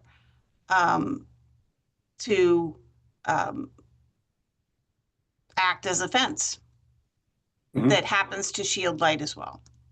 Do we have any, there were mention of photos and pictures and things. I honestly missed that. I don't know where. I can share what I have in the application, and I can just run through them pretty quickly if that's something you'd like to see. I would. Thank you very much.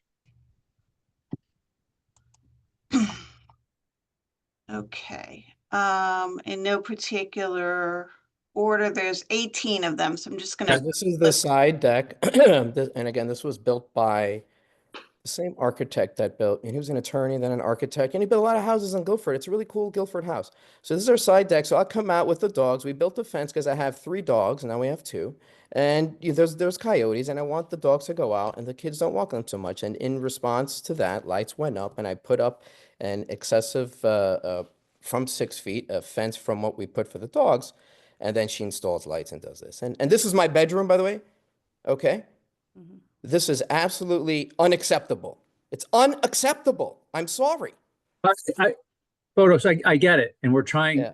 we're I trying to appreciate that, come Phil. up with I'm a sorry. solution Yeah, that Thank you. meets, you know, I do understand. There's no, this is.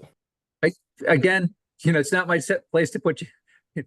We're all very empathetic to what's going on here. So I think your case is well stated. Any other thoughts from commissioners on? I think that's they're definitely in a being well lit. So I would be inclined to go with the direction that Ann said, that if they are inclined, they could put up a permanent block for that light. Yeah, but we're not going to build we're not going to build a 20-foot tall fence. Why don't we just solve the problem and regulate the light as opposed to in the future? But I think for the well, why don't we could also grant a 180-day variance from the regulation for this applicant, and then address the light issue within that period of time. I'm good with that too, if that works. I'd be agreeable to that, and I'd love to be part of that conversation. It does seem excessive. If it happens to you, it could happen to anybody. So we're not only acting on your behalf, but we're acting on residents on a going forward basis also. I think we're getting some agreement on how we may proceed. I'm not clear though, Phil, what you're talking about in terms of 180 days. I'm just saying that we could grant a 180-day variance from the notice of violation for the applicant, and that would allow us the time to address the residential lighting issue in our regulations. Okay. And it Essentially, allow, you could instruct us not to pursue the notice of violation. We wouldn't be granting variance from the Planning and Zoning Commission. that's fine. I mean, let's grant some relief to the applicant so we can resolve the regulation issue that had slipped through or that needs to be addressed. And we can move forward and potentially save everybody a bunch of legal fees. Thank you very much. Okay. Any other thoughts from commissioners? Okay. Given this is a public hearing, we welcome any member of the public who wishes to speak on this topic. You could raise your hand either electronically or physically. I see Mr. Escalante. Yep. If you could state your name and address for the record, please. Yep, this is John Castellnetti. I'm an attorney with the Lynch, Traub, Keefe, and Arante. I do represent Ms. Janet Shoemaker in this matter, and my current address is 1355 Middletown Ave, Northford, Connecticut. Ready to proceed? Please. Thank you. So as this board is aware, I did file a public comment on this issue. These two properties are currently subject to ongoing litigation that my client has brought for adverse possession and updated for a claim of spite fence. Part of that litigation, and I do respect that the board is not bound by the Connecticut Superior Court and can make their own decisions, but part of that ongoing litigation is a joint stipulation that has been agreed to by all parties, Mr. and Mrs. Kamporas included. And the most important part of that stipulation, which was attached, is that no significant changes be made to the property line in dispute. That would be where this temporary screening has been placed on top of their fence that was newly installed and replaced my client's fence. And that screening is, as the board recognized, serving as a de facto fence and is a spite fence in nature because it does serve to harass and create a nuisance to my client. Now, as far as lights go, which seem to be where this issue is focused and kind of turned into, my client has no goal or there's no conspiracy here to point lights into her neighbor's property. She has done everything reasonably possible, gotten all approvals, worked with professionals to install some new lights. I'll mention that. Objection. They're not light professionals. I've seen them install. Sorry, this is. Can he? Yeah, you got to not interrupt. Thank you. hired professionals to install the lights, but most of which were in place prior to Mr. and Mr. Kamporis moving into the property. And she's made all attempts to point the lights down so that they don't intrude onto anyone else's property. They're for her safety. Miss Shoemaker, and I mean this in the kindest way possible, is an elderly lady that requires these lights that she can safely enter, exit her property when the sun goes down. As far as cameras, I think it was mentioned that there's a lot of wildlife in this area, such as coyotes. All these measures are taken so that she can feel safe in her own home. It's not meant to harass the neighbors, and any incidental area of her neighbor's yard that may be captured on camera is just that. It's incidental. They're motion activated and created in a way that it's most limited to her intended purpose.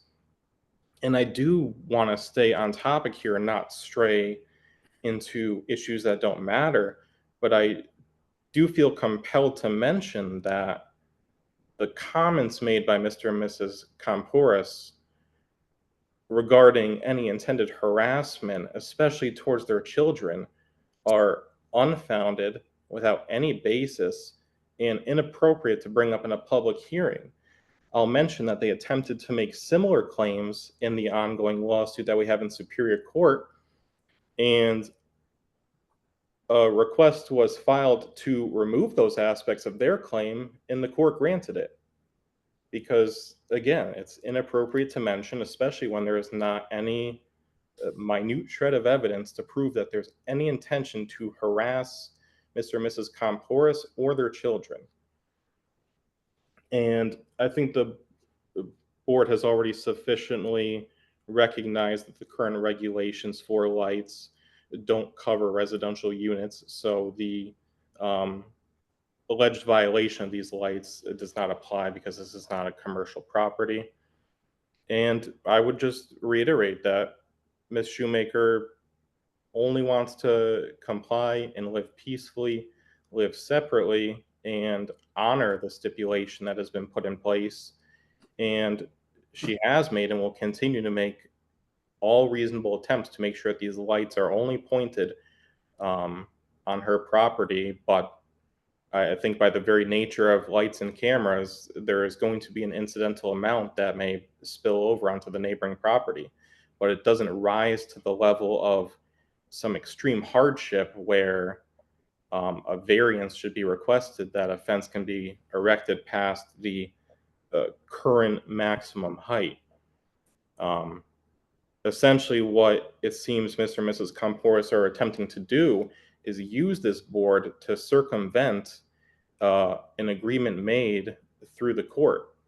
And as a final argument, I just add that that's inappropriate and a misuse of this board's authority.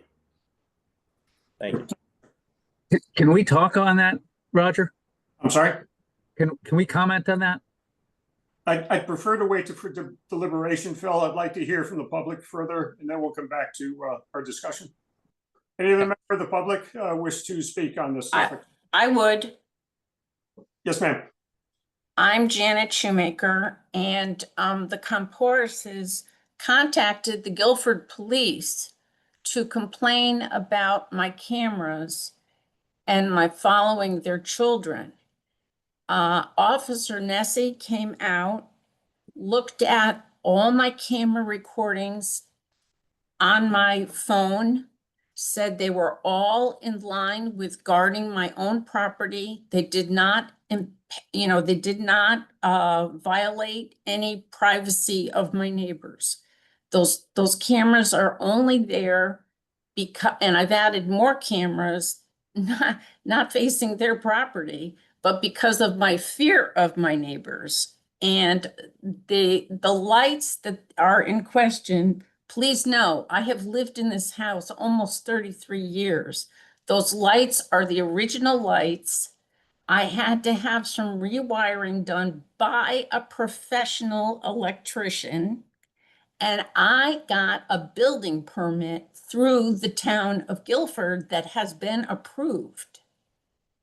So I don't understand. My lights are focused on my driveway and on the entrance to my house, and where my garage is maybe 10 feet from their fence. I now have like a tunnel, and I have ring videos of coyotes and bobcats. I've run into a deer coming out of my garage. It's startling to me, and I need to be able to see as I come in and out. I would also like to add that there is no harassment intent on my part. In fact, at my age, I rarely am out late at night. Those lights are usually off at the latest 10 o'clock at night, and I am out maybe 4 times a month that late in the winter.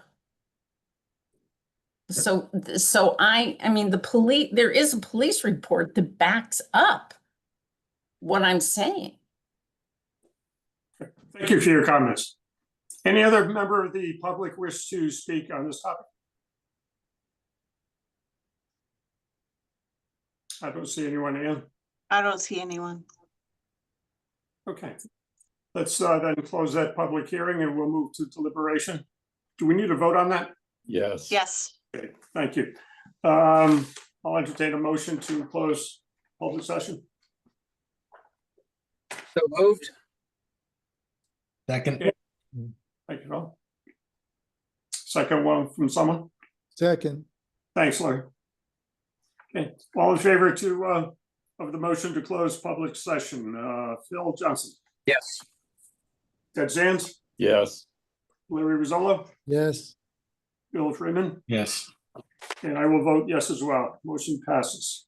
So, Chair, may I just make a very brief comment? of course.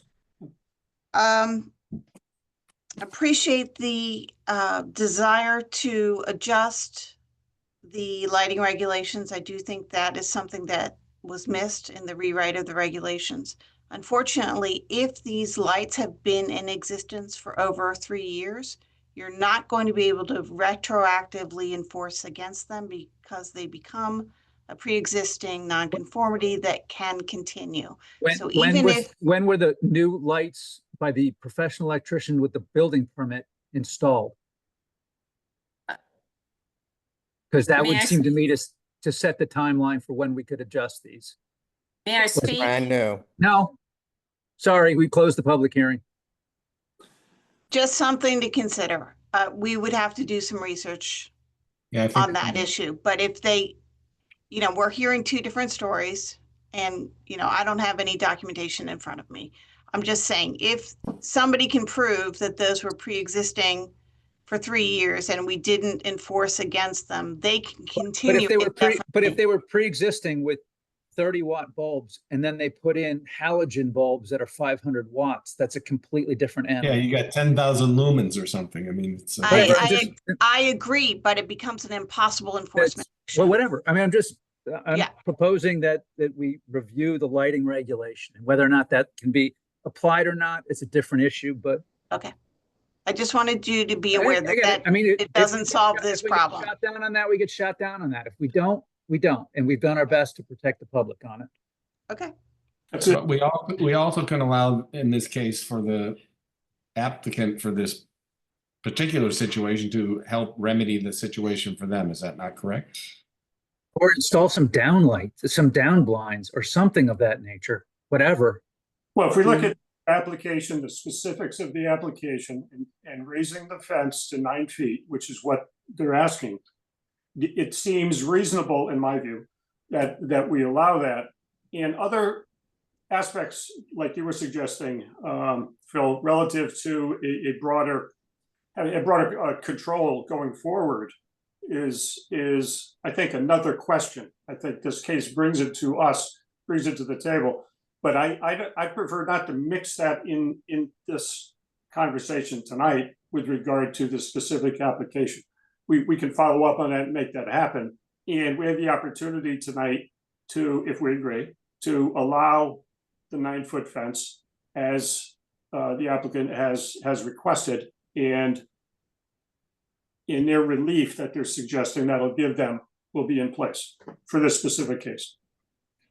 I don't think anybody want, I don't think that in their heart of hearts, I don't think the applicant wants a 9-foot fence. I think that's only a response to an invasive light situation. But it is a choice that we have to make here. We can't. I agree. I understand. The lighting issue comes in only in the sense that the assertion was made that the woman affected did everything she could, but she didn't do everything she could. The technology for downward facing lighting and protecting spillover exists. So in fact, she didn't do everything that she could. And the fence then becomes justified because that hasn't happened. And maybe if it ever happens, they can consider lowering the fence if that's their desire. But they have a situation where they need to do something, and their fence, in my mind, is very justified. I concur. As do I. I'm sensing we're ready for a motion. Yep. Mr. Chair, if I may share, I wrote an additional condition that you might consider as part of your motion. Let me share it with you, and then I can read it as well. Thank you, Ann. So my proposal, in order to meet our own regulations and have a neat and appropriate appearance to this fence, would be this additional condition number 7, in addition to our standard conditions of approval. The extension of fence to 9 feet shall be installed with solid wood or vinyl fence panels only in full panel lengths, 8-foot standard. Panel extensions, tarp, wire, or other non-permanent structures are not approved. In addition, the applicant must pull a zoning permit and provide an A2 survey showing the location of the fence on the applicant's property for review and sign off by staff prior to installation. Thank you for that clarification and addition. How do we feel about that language in a motion? I think it's onerous to expect the applicant to install, basically a new fence, a 9-foot fence or whatever. I mean, as opposed to putting up a tarp to block the problem. I mean, hopefully this problem will get resolved. I don't think, as I said before, I don't think they want a 9-foot fence. But, creating conditions on what type of fencing for them to put up under this single application, I think is onerous. I need to go in Phil's direction that we choose to kick the can down the road for 180 days with respect to the violation, and then see if it resolves and have it come back up in 180 days and see where we are there before we have them go and put in a whole brand new fence and all that. I agree with that. I think it's premature to require an expensive fence that, maybe this thing will get resolved in the courts. And I think Phil makes a very solid point about the type of lighting that's available now. I put in a lot of safety lights, security lights, and they've changed dramatically. I mean, the lumens now are dramatically different than they were back, 30 years ago. So, how would one propose language for such an approach? Direct the zoning and the town planner and the zoning enforcement officer to cease all enforcement on this fence issue for 180 days, at which time the matter can be re-reviewed by the Planning and Zoning Commission. And what are you doing with this application? You have to deny it or approve it or ask somebody to withdraw it. We can approve it, but without the condition of the fence material wording. So if they want to put up a tarp, they can put up a tarp. If they want to, plant bamboo, don't plant bamboo. That's going to be a problem. So my suggestion is if you are going to approve the application that you, when you make the motion, you asked me to strike the additional condition. Okay. I would make the motion to approve and to strike the additional condition. Is there a second? I'll second that. Good. Okay, let's go to a vote. Phil, Yes. Ted, Yes. Larry, Yes. Bill, Yes. and I will vote yes as well. Motion passes on that basis. Thank you. Good luck, photos. Thank you. Okay, Mr. Chair, the next item on the agenda is 17 Benson's Knoll, map 8, lot 2417. It's PDD. The applicant agent is Dominant, I'm gonna murder this, I apologize, Serengesi of Torsen Stone Garden on behalf of the owner, John Frankie. This is a special permit for landscape improvements within Benton's Knoll. We do need to table this application because it is still pending before the Inland Wetlands Commission. And we'll need to vote to table. Yes. Okay, could someone prepare a motion for me? I'll make a motion that we table this, Yeah. this application. Great, thank you. A second? Second, table to our next meeting. Where are we tabling it to? You have to table until the Inland Wetlands makes a decision.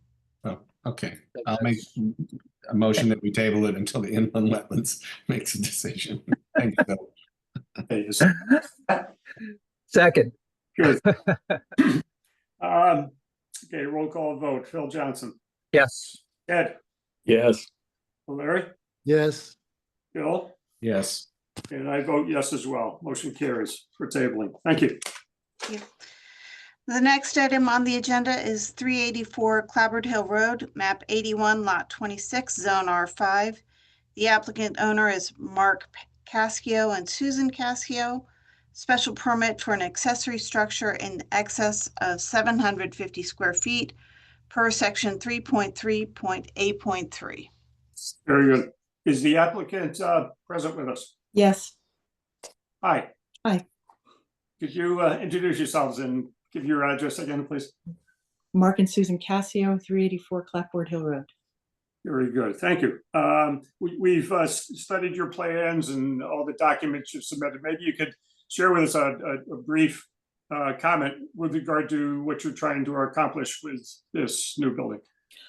Sure. So we have a old 1930s 1.5 car garage that is dilapidated and not fit for purpose in any way, shape, or form, and a 12 by 16 storage shed. And we plan to remove the storage shed and to demolish the existing structure and put up a 36 by 36 post and beam barn, which will serve as a 2-car garage and a woodworking shop and art studio and storage. The shape of the our builder is Bob Berry, and he is also on the call. It's going to be 24 by 36 at 2 stories under the maximum height, and then 12 by 36 at 1 story will be the woodworking shop on the side. So it's a larger footprint. We've been through inland wetlands. We've been to the health department as well, because we're going to put a half bath because it's about 150 feet from the house and we're getting older. And through ZBA, because it's a non-conforming structure on a non-conforming lot. It is in excess of 750 feet.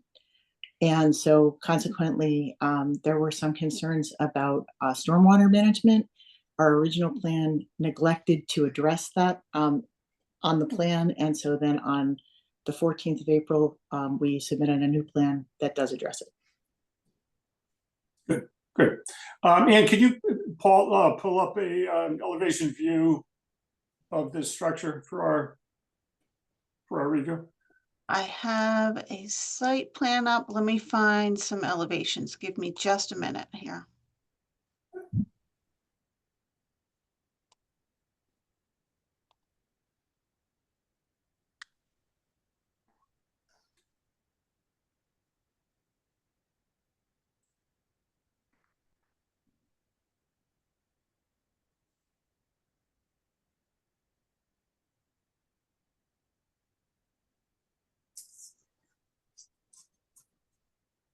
I'm going to let you look at a site plan while I look for other drawings. Give me a second. Okay, thank you.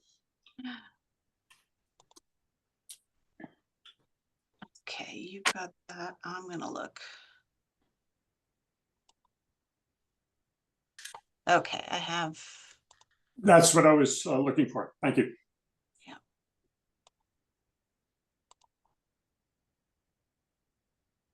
Okay, so Yeah. axonometric drawings and then site plan, floor plan, framing. Is there a view from the street? Uh, That was close. elevations. No, that's the one I'm looking at on the left. I just wanted to take a look at, again, I've seen these earlier, but I wanted to point out the, not that we're the design review committee, but I think in terms of knowing that neighborhood well and seeing this design, I personally am pleased with how it will suit the area. And I'm questioning, and I don't see what I won't see it here, Ann, but probably on the plan view and the site plan. How close is this building to the west, to the property line? If the west is to the left, it's very close. It is. I'm just curious about that. Because Yeah. So the existing structure is also very close to the property line. And the lay of the land is such that there isn't really a better place to put it. Right.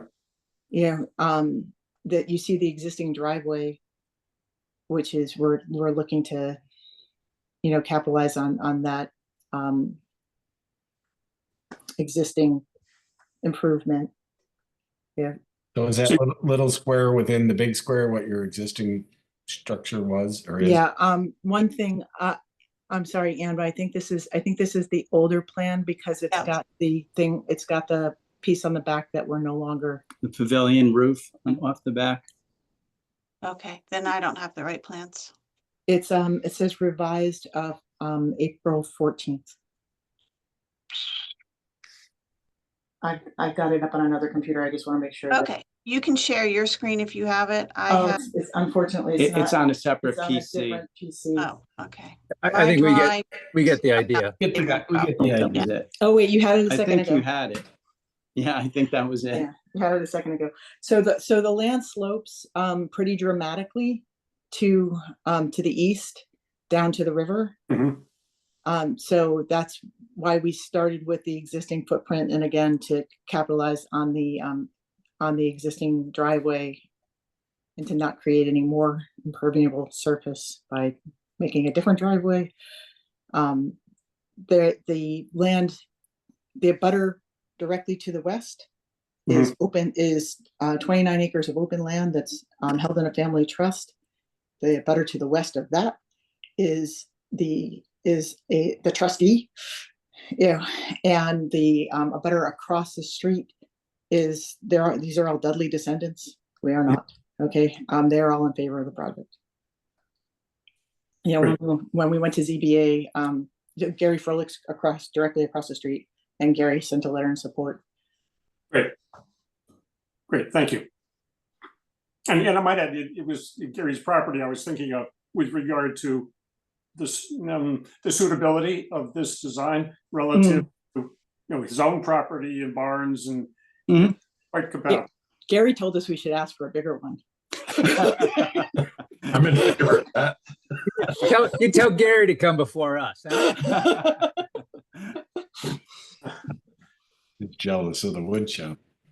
So we can move to public comment if you folks are ready for that. Yeah, absolutely. Okay, good. Thank you. I'm sorry. First, the commissioners before public comment. So I'll ask any commissioners who have questions or reactions to this application.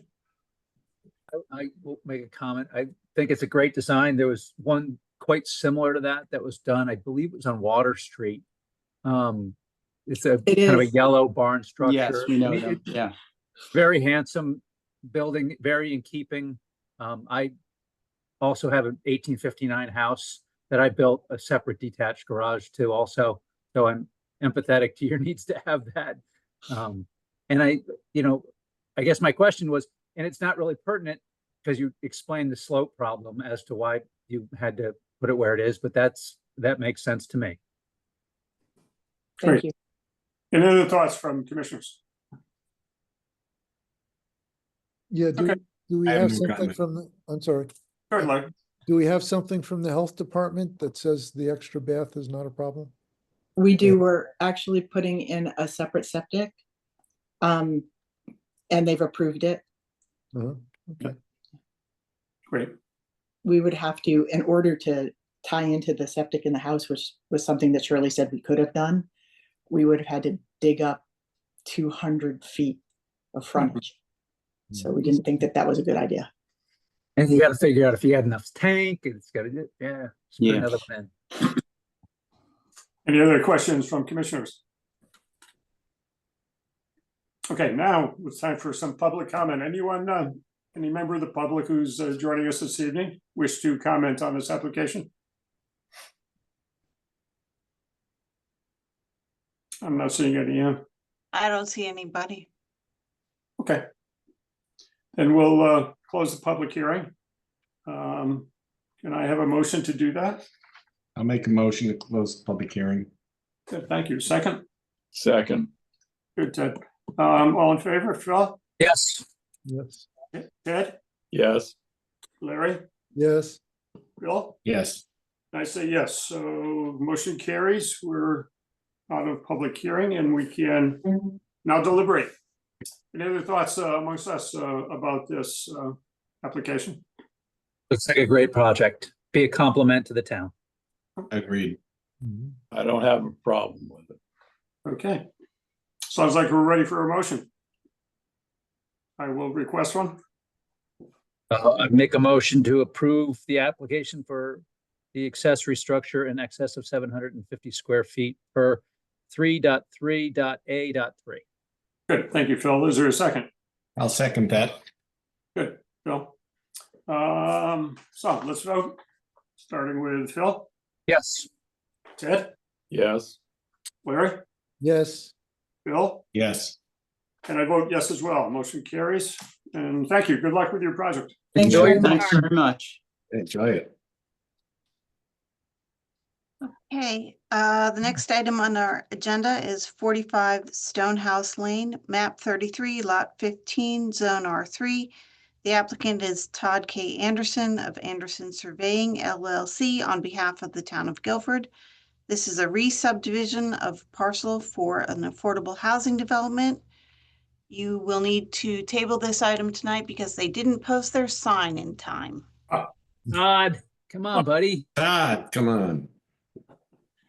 So, Make a motion that we table this until they Todd properly. gets his act together. thank you. Is there a second? Second. Great. And roll call. Phil Johnson. Yes. Todd. Yes. Good. Larry? Yes. Bill? Yes. And Roger. Okay, the matter is tabled. Next amendment. Next item is text amendment, change site plan approvals for sign application. The applicant is Abby Halley, CEO, on behalf of the town of Guilford. This is a text amendment to clarify provisions for the approval process for signs. This application also needs to be tabled for two reasons. One, we altered the text in the last couple days, and also it has to go to SCROG for approval before you can approve. Make the motion to table. Thank you. Is there a second? Second. Thank you, Ted. Phil Johnson? Yes. Ted Sands, Yes. Larry Rizzolo, Yes. Bill Freeman, Yes. and Roger says yes as well. Motion carries. I have a question of order here. Do all these ones below 1940 are signage? Can we just deal with them quick? Can we just do like a one and done for all of them? You could if you'd like to. Yeah. Mr. Chair? Well, I am scanning here. That's an interesting, since we've all studied all these, that's an interesting suggestion. 125 Goose Lane is not a signage, but 1250 is, Park Street is. You have 6 sign applications, 6 different permits for signs. So As a general statement, could you just say, have these been reviewed by the design review committee? Are they all compliant with our regulations? Are there any objections on the part of town staff? Abby? No, no objections. Great.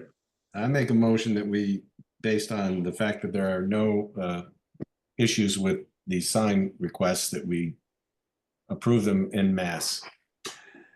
And apologize to the applicants for sitting through all of this. Yeah, sorry, but they're probably happy that we did. Second. Yeah, let's have a second. I'll second the motion. Great. Let's take a vote, starting with Phil Johnson. Absolutely. Ted Sands, Yep. Larry Rizzolo, Yes. Bill Freeman, Yes. and I vote yes as well. The motion en masse has carried.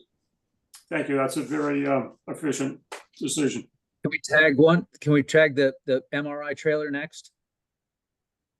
Mr. Chair? These fucking people just had me sit here. I know. For however long this has been. It's 8:30, 2.5 fucking Sir, hours. you're not muted, so we can hear what you're saying. He knows that. Yeah. Sorry. So let's. Which one was John? No. Let's take 125 Goose Lane. That's a good suggestion. It's 1940. Site plan is going to take a while. Okay, Mr. Chair, the next item on the agenda, 125 Goose Lane, map 75, lot 13, zone C. Applicant owner Michelle Lanny of Yale New Haven Hospital, Inc. This is a modification of an approved site plan for replacement of a mobile MRI trailer. Do we have anybody here who can present for the applicant or the applicant themselves? Yes. Hi, everyone. Michelle Laney here representing Yale New Haven Hospital. I'm with Facilities Design and Construction, and with me tonight, I do have Kevin McCutcheon, who is with Ty and Bond, and he can present directly to the site plan, and we're available for any questions. So I will turn it over to Kevin. Thank you, Michelle. I'm Kevin McCutcheon, civil engineer with Ty and Bond, 213 Port Street, Middletown, Connecticut. I can share my screen and show. Kevin, if you could adjust your microphone, you keep coming in and out a bit. Go a little closer to you. So there you go. Does it sound any better? It does. Here. Please chime in if it fades out.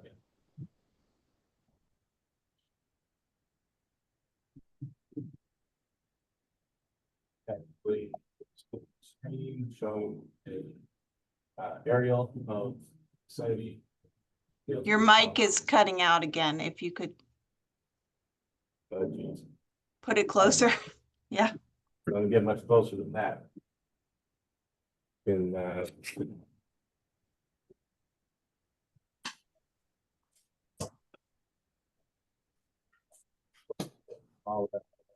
Now, cutting out. Not great. I have some, unfortunately. Michelle, take the wheel. Can you hear me now? Yes. Much better. Thank you. I would have if he cuts out again. Go ahead, Kevin. Floor above me, so I think there's some background. Hopefully it's not too distracting, but I'll try and make it quick. Here's the aerial showing the facility of the Yale New Haven Health Shoreline Medical Center facility along Goose Lane. Just to help show where on the property the this proposed trailer is. It's in the northeast corner of the existing building. And I'll jump to the plan and go on that. We'll zoom in here on the top of our here. The area highlighted in darker gray is the building, that northeast corner. And the lighter gray is the existing canopy to get from this building to the turnaround area. This being the main drive off of East Lane to that turnaround area, the helipad, and that site, if you're familiar with it. What's being proposed under this is a temporary MRI trailer highlighted in yellow, orange, this orange rectangle, and a temporary canopy which will connect the existing canopy into the path to the trailer so that patients will be protected from the elements getting from the existing building into the trailer. And then this area will be protected and closed in some temporary barriers with fencing and scrim to isolate it from adjacent parking drive on. Jumping to the plan a bit to facilitate the location of this MRI trailer, highlighted it's going to be sitting in 5 existing handicap accessible parking spaces. So part of to enable this is to relocate those spaces to the adjacent parking bay where there's already 4 existing accessible spaces. So now it'll be a total of 9 in this area here. So the 5 highlighted in blue are where the 5 impacted by the trailer are going to be located to. And shuffling around the existing parking that's in that area, that will get moved to the turnaround and helipad area and operated by valet parking, which already operates on the site. So the existing valet parking, you get the vehicle in and out. So no net increase or decrease in parking on the site, shuffling around for parking.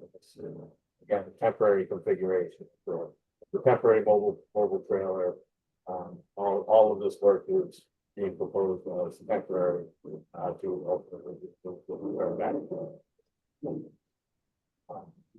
to allow for the trailer to be installed in place and for walking paths. There will be removal of a few landscaped islands, existing landscaped islands highlighted in yellow. Well, actually, highlighted yellow is the permeable pavement, but there's one landscape island at the front of the trailer and one at the turnaround to enable the trailer to be able to pull in and drop in place. And then there's also a couple of landscape islands anchoring the parking bays where we're relocating substitute parking and those getting temporarily through to allow for crosswalk, pedestrian access to the place. We do eliminate or temporarily moving those landscape islands, chosen to use permeable pavers in their place, do not impact stormwater runoff. Erosion controls with wattles around the perimeter of the work and controls at the catch basin work area. That's great. Yeah, good. I assume bad assumption is the MRI being replaced and that's requiring the need for the temporary, or is it just kind of a need to have a second MRI machine? I can speak to that. It's Michelle. So the need for this is really just to satisfy and accommodate some existing patient demand in the area while we complete other projects. It is intended to be purely temporary. We do not intend to add an additional MRI at this location permanently. When you say temporary, how long is temporary? So our anticipated temporary would be 6 to 12 months. And if we added a provision that said that the placement of a trailer could be acceptable for 2 years, is that something we can put on, or is it once it's on, it's on? You can add pretty much any condition you want as long as it's reasonable. Yeah. Michelle, does 2 years sound okay? I would say yes. I have some other partners on the call if they want to speak up, but if I had to speak for that, I think 2 years would be appropriate. Yes. Good idea, Phil. That makes it a lot easier from our standpoint as opposed to just having because it doesn't say anything in here about temporary, just the placement of a mobile. So if we said it was a temporary situation for 2 years, it makes it a lot easier for us to just green light this one. Okay, any other thoughts from the commission? Nope. I agree. We're good. I'll entertain a motion to that effect with the 2-year restriction. So moved. Is there a second? Second. Great. So let's go to a vote roll call wise. Phil Johnson, Yes. Ted, Yes. Larry Zola, Yes. Bill Freeman, Yes. and I vote yes as well. Motion carries. Thank you. Thanks for your patience. Yeah. Sorry about the length. No Trust worries. me, we all are. I'm sure. Thanks, everyone. Have a great night. Thank you. Thank you very much. Mr. Chair, would you entertain a 5-minute break? I certainly would. And I'm not going to ask for a vote. Let's just do it. Okay. Literally. Why don't you put it on the desk? Oh.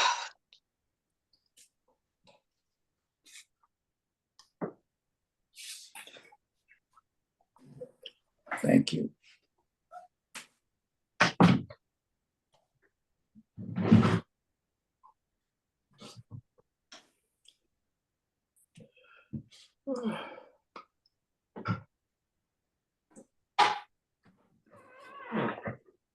Oh, it's a 5-minute break.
Do we pause the recording?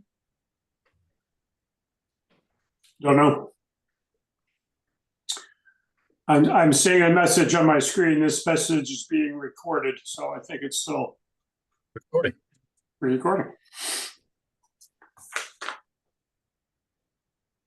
Interesting. Back in the good old days, we had in-person meetings, and some of them would go fairly late. And Frank would always show up with big thing of coffee, so we'd all have pumped up with coffee, and about 9:30, 10 o'clock, you could start to see people's eyes water. We're like, we need a little break here. And they'd have to make a point. No business will be conducted during the break.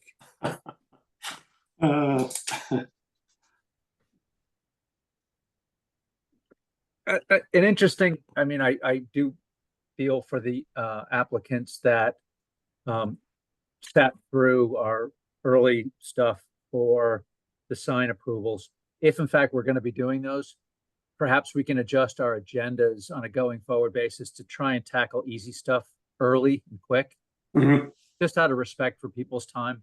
I feel bad that they have to sit around while we do. And I don't know if there's any like regulatory requirement for us to do public hearings first versus, site plan reviews.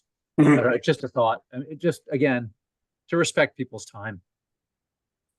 Yeah, we will be eliminating those sign approvals under the text amendment, but I take what you're saying seriously. We could.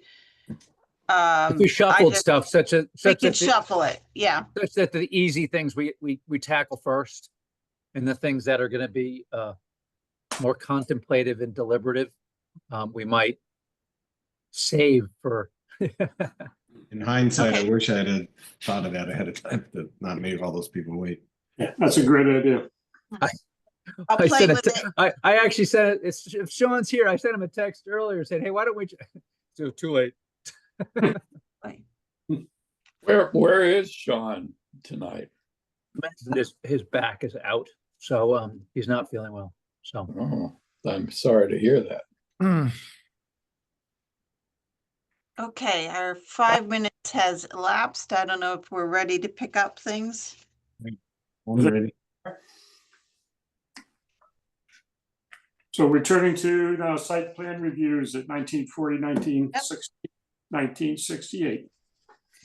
Okay, Mr. Chair, the next item on the agenda, 1940, 1960, and 1968 Boston Post Road, map 79, lot 41, map 78, lot 42, map 78, lot 43, map 78, lot 39, map 78, lot 1, zones SC and BMU. The agent is Attorney Marjorie Shansky for the applicant owner Robert Sachs, principal of 1940 Boston Post Road LLC. This is a site plan application for proposed mixed-use development, including 162 multifamily residential units, retail, drive-through fast food, drive-through coffee shop, and a restaurant. This application was previously tabled, so we will need a motion to bring it forward. It's motion. Moved. Second. Okay. I'm going to forego roll call. All in favor? Aye. Aye. Good. Thank you. Okay, let's proceed. Thank you, Mr. Chairman, and good evening again, members of the commission. I'm Attorney Marjorie Shansky. I represent 1940 Boston Post Road LLC. I'm here this evening with Robert Sachs, who is a principal of the owner.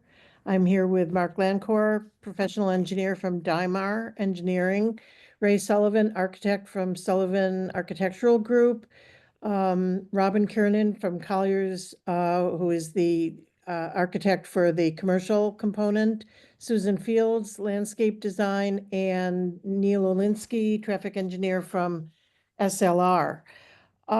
We have not had the opportunity to discuss the site plan holistically. I would like to incorporate, to the extent appropriate, comments made during the special permit hearings earlier this evening. Perhaps they, for record purposes, can be consolidated in specific relation to the observations I made about the staff report from the town planner and some of the observations I made about some of the peer reviewing comments. As I said then, we will be supplying full written responses, but some of the members of the team have relevant responses to incorporate within their discussions with the commission this evening. I'm going to, and if and to the extent a consent to extension of time is appropriate for this application, we roll that in and we'll provide that in writing to the commission to your May meeting. So with that, Mr. Lancor. Thanks, Marjorie. For the record, public record, my name is Mark Lancor, professional engineer, state of Connecticut, office at 800 Main Street South in Southbury, Connecticut.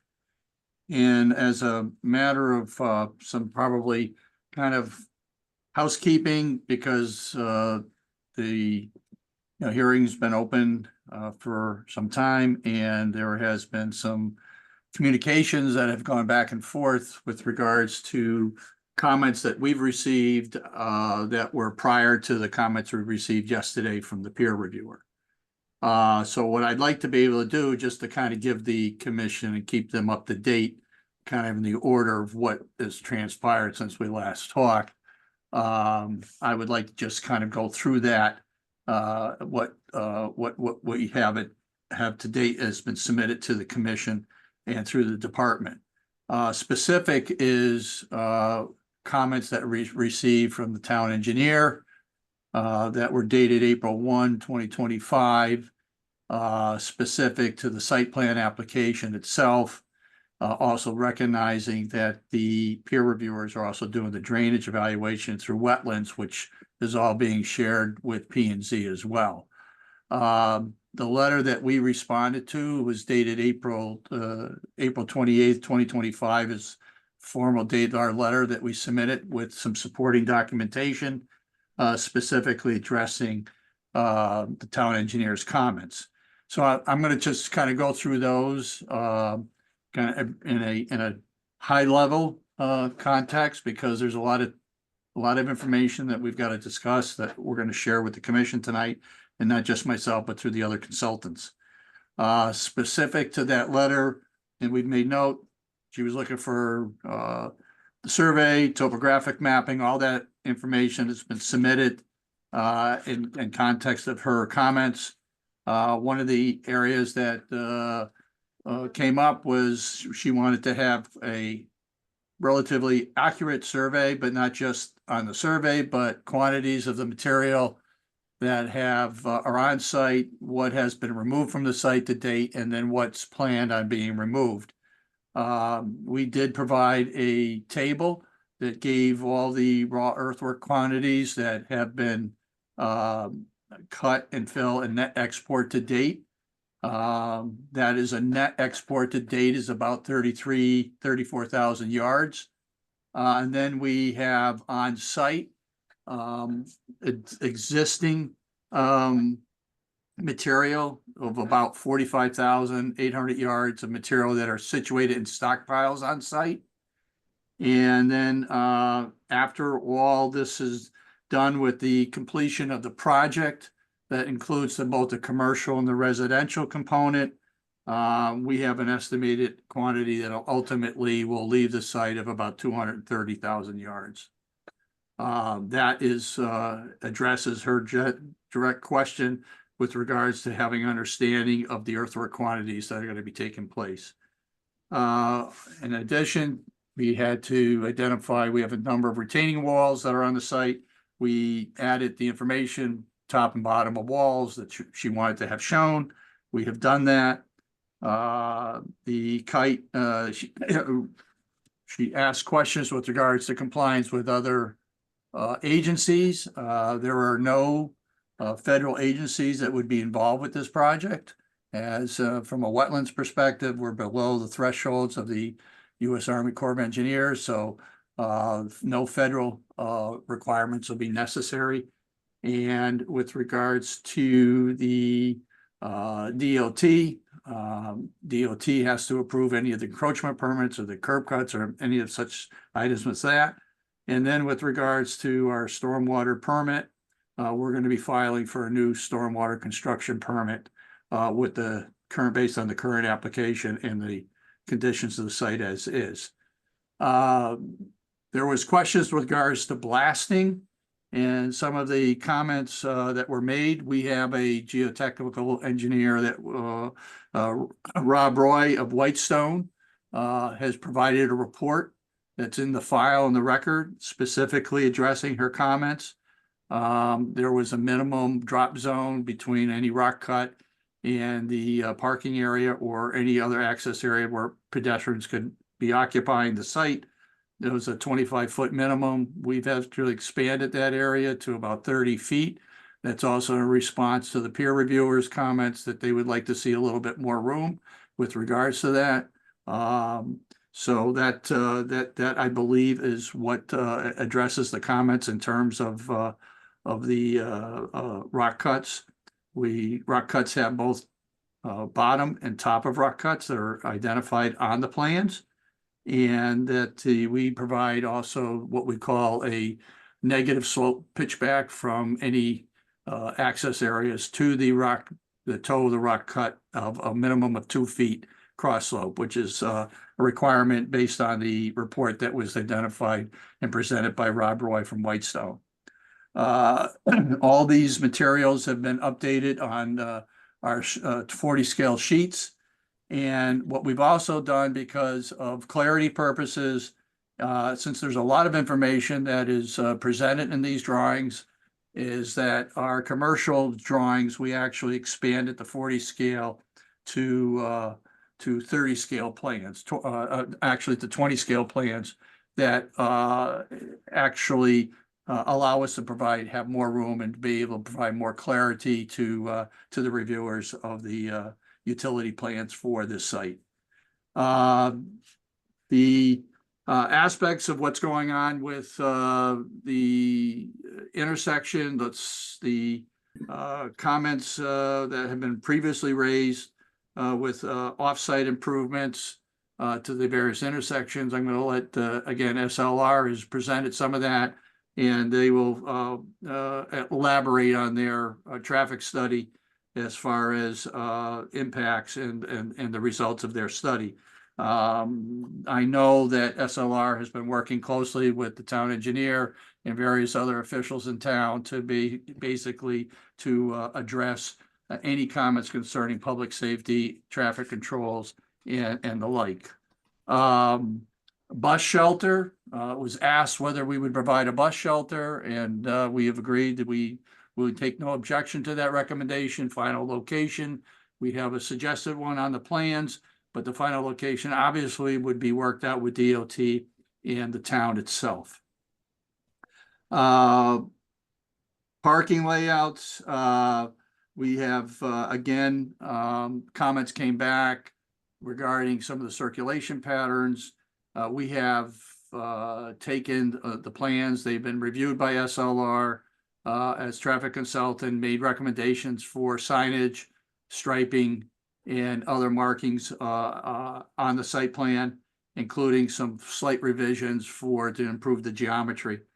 So the new plans reflect all those revisions, which are specifically on sheets 3A and through 3B.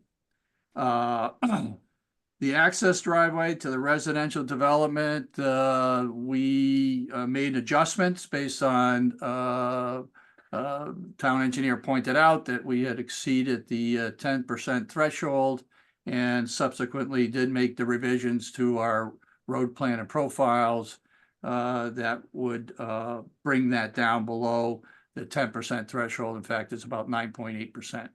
So those are reflective in the current drawings under the road plan and profiles. Those will be specific to sheets C, 7A, 7B, and 7D. The one area that we have noted is that the access drive that goes to the treatment plant was originally approved when it was under the residential project, being the access drive. It was originally approved at 11.7%. Our drawings show at 10.5%. And this all comes down to minimizing any impacts to wetlands. And again, it's an access drive that just services the treatment plant. It's not really for the public or even those that would be living at the site. And then there was one other comment that making some adjustments in our cross section for our road bituminous section. She asked that throughout the entire property that we would have 2 inches of class 1 and 2 inches of class 2 pavement. We've made that, and then we also increased our depth of our 3/4 inch stone. So that is what has been presented. It's on record, on file, and proper number of drawings were provided both to wetlands and to the P&Z Commission, so that both commissions are both looking at the same project. We just recently did receive the comments, as Marjorie had reflected in her comments, from the peer reviewer as of yesterday.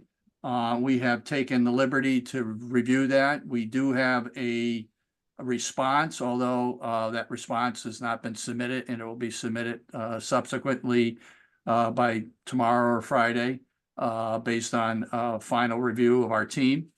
But I would like to, as a overview, like to comment on a couple of areas. And if I might, I'm just going to bring up the, if I can share, just bring up the site plan so that we can actually be looking at this while I'm talking.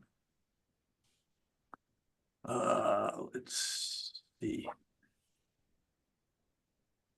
So these are, so this was the comment letter. So I'm just going to walk through, I'm going to move through this and get to the drawings. That's Whitestone. So here we go. So this is the overall commercial site plan, which is more specific to what some of the comments that came from Mr. Gordon of Codis Foti and Associates. And what I'd like to do is just kind of run through a few of these, and there'll be more specific. Excuse me. I'm sorry. Somebody was calling me. More specific to other aspects of this would be also reflective in comments that will come from Ray Sullivan concerning parking and code requirements, as well as SLR in terms of some of the other aspects of anything that has to deal with traffic. Specific under 7.3 parking and loading noted in Mr. Gordon's review, and how he did this is that he had a summary review and then he had a detailed review, and everything I'm going to be speaking to is on to the detailed review. The planned review comments that we received was dated May 6, 2025. That's as of yesterday. And I'm going to just go through the civil comments as what's reflective on the site plans. Again, parking and loading noted in their letter, page 5, made various comments with regards to obviously the number of parking spaces. We do comply completely with the number of required parking spaces. 154 required, 213 spaces have been provided, and 12 accessible, which I consider set aside accessible spaces for handicap, etc. 6 spaces are all that is required, so we have provided more than is necessary. The comment, one of the comments is that number of these spaces have issues with accessibility routes to the facility, and I have to completely disagree with that comment. First and foremost, every single one that is associated with the coffee shop and the restaurant, which are located in these locations here and here, are directly connected to the accessible route to the building itself through a proper ramp and by the proper width and length to the front door of these buildings here and here. The other comments were that there was conflicts that were with the larger building here for the retail and our restaurant. We have a total of 8 spaces that are here. There's 4 here and then 4 here. And what is common with most shopping centers is that you have to have what they call is a fire lane that's accessible to fire trucks. You always have that in front. So you have a distance between the building and the parking. So these spaces here are completely compliant with ADA accessibility routes to the building. The only thing that we're going to do at this point, if it's for clarity purposes, we can provide a striped area that would connect it directly to the sidewalk, and we can do the same thing here. What I'm thinking that may have been misread is that some other areas were showing that are striped. These areas that are striped here are not handicap, or they're not set aside spaces for ADA.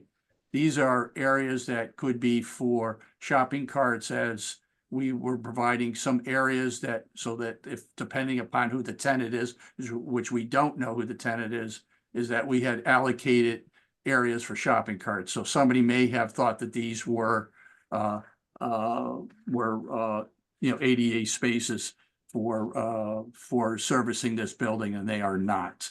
So we have full compliance with what the typical route would be for any of these spaces.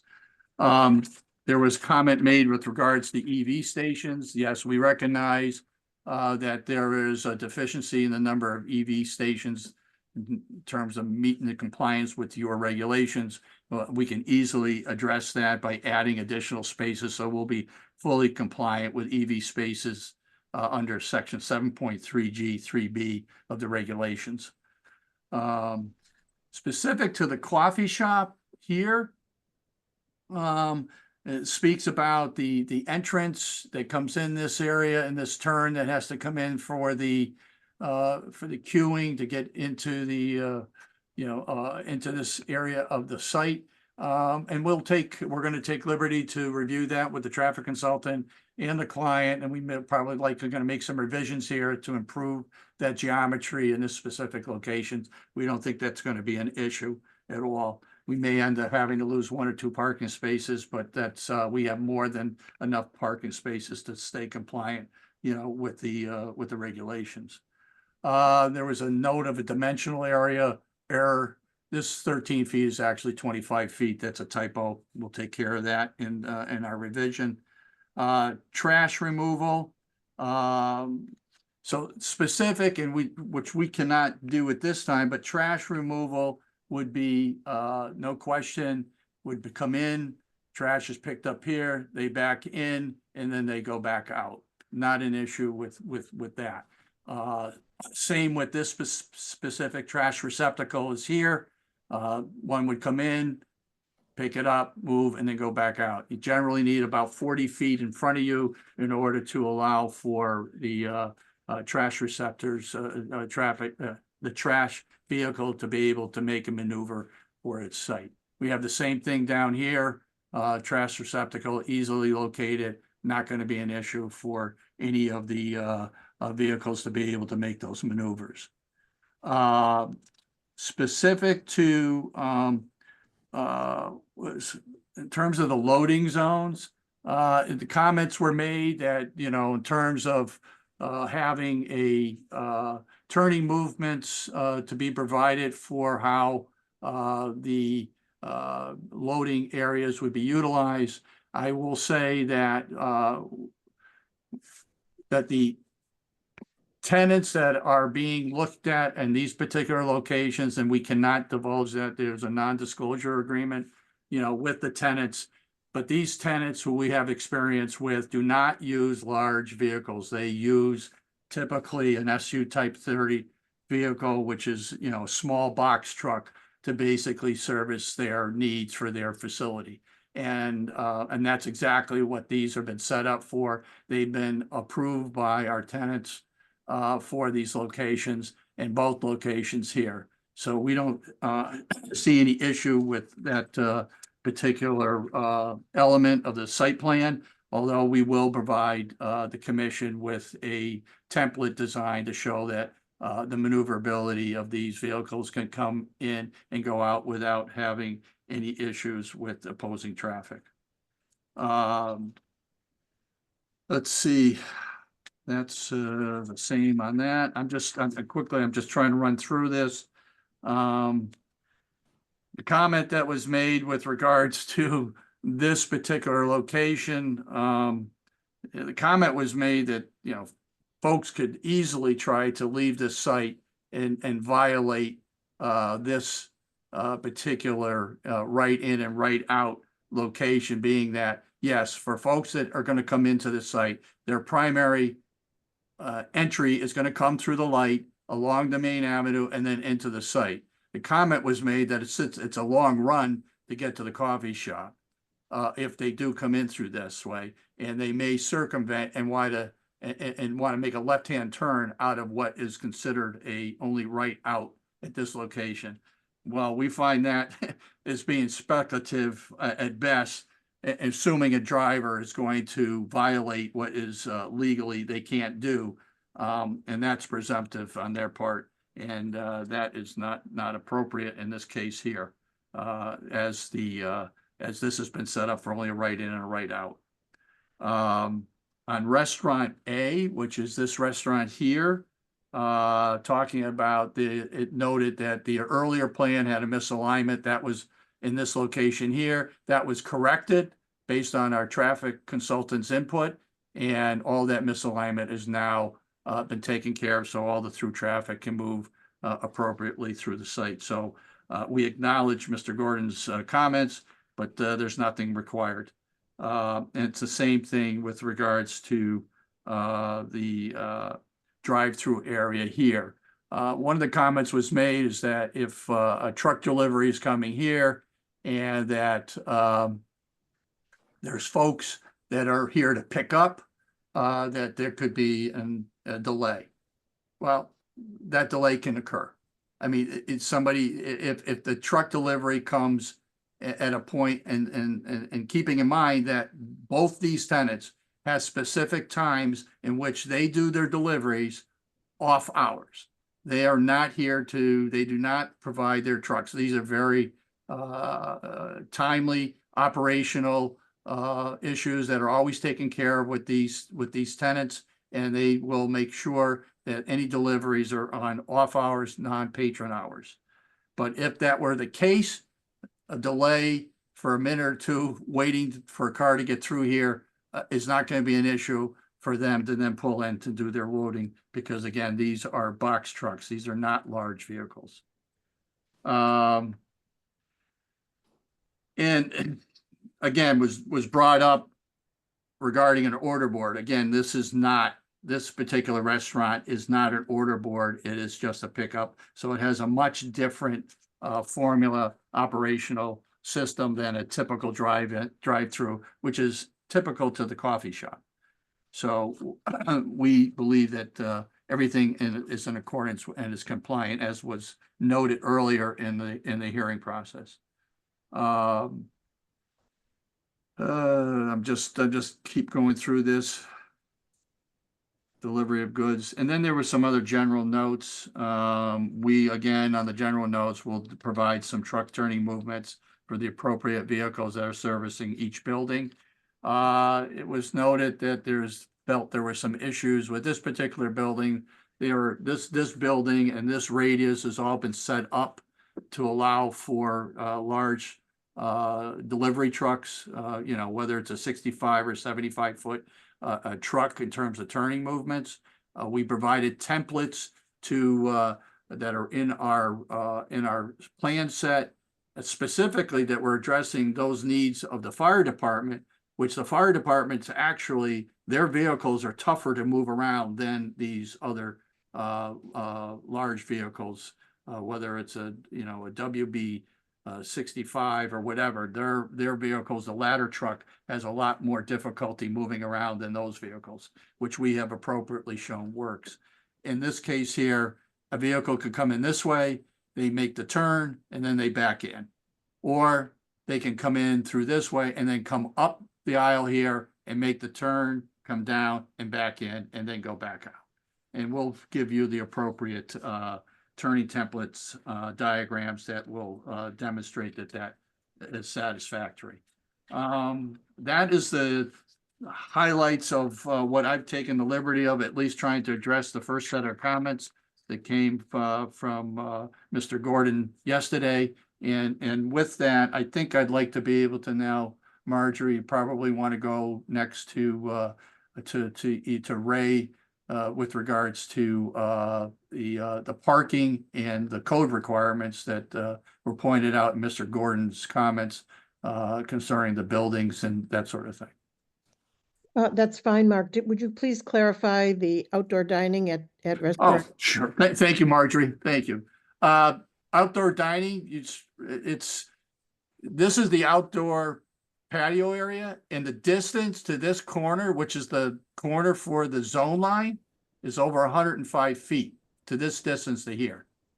So your requirement says you cannot be you have to be 100 feet from a residential zone line. This is the residential zone line.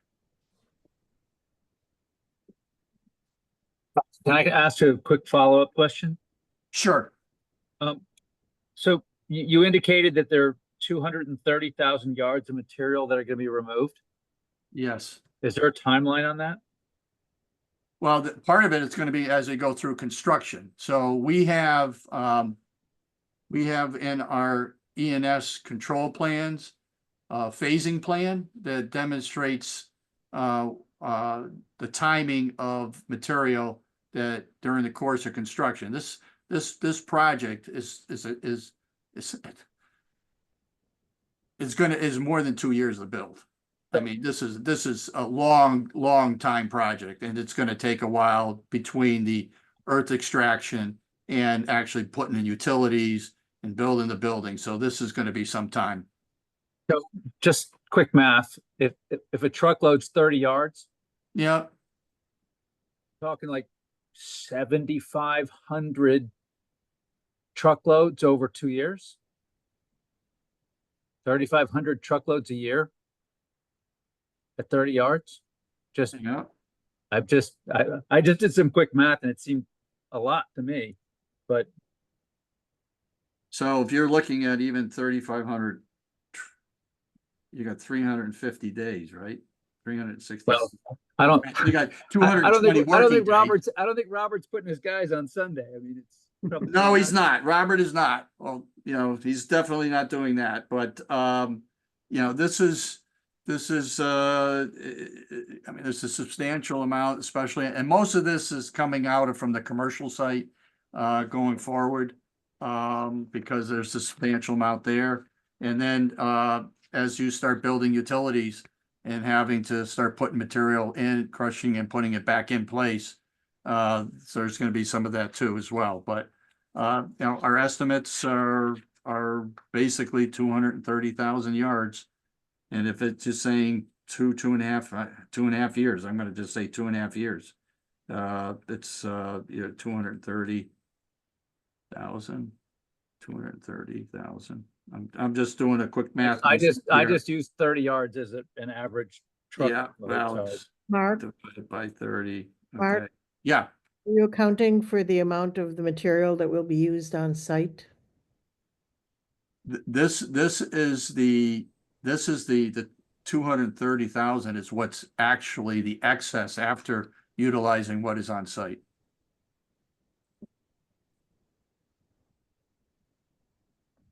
So that's what it equates to. Divided by 2.5. That's 92,000 yards. That's 92,000 yards a year. Okay. Divided by 220. It's 418 yards basically a day. Divided by, I'm going to say 20. 15 That's about truckloads. 21. That's about 21 truckloads a day. Over 2.5 year period. Just keeping in mind, I can tell you, working with a number of other facilities like O&G itself, just on their facilities and their rock crushing areas, they spend anywhere between 500 to 700,000 yards a year. So this is not as dramatic as you might think, even though I know 230 is still a big number. Thank you.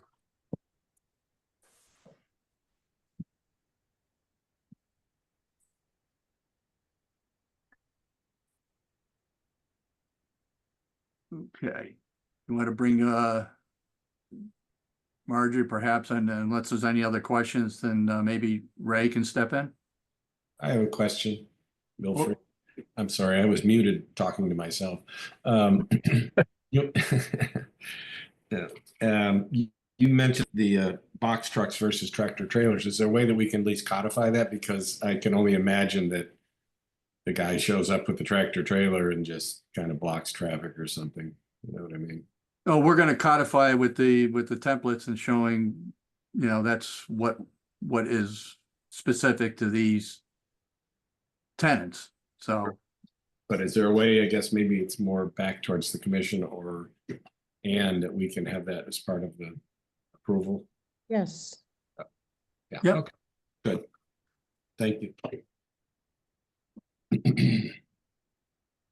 I'll stop sharing. Ray, you're gonna. Sure. Good evening. My name is Ray Sullivan of the Sullivan Architectural Group in Milford, Connecticut. We're the architects on the residential portion. I'll be much briefer. What I wanted to respond to, and if you wanted to follow along, I'm looking at the peer review. So I'm not looking at a drawing. I'm looking at the peer review, and I specifically wanted to address handicap parking, number of spaces, location, and whatnot, just so that hopefully we can put that to bed. In the executive summary in the peer review, as well as the plan review itself, there is a section about parking, and there are like 5 bullet points. And the first one is the number and dimension of accessible parking spaces, distribution. So I think he's saying the number of parking spaces, the dimension of the accessible spaces, and the distribution of the spaces appear to be inadequate. I'm here to tell you every one of them is in compliance, and I'll review how we get there.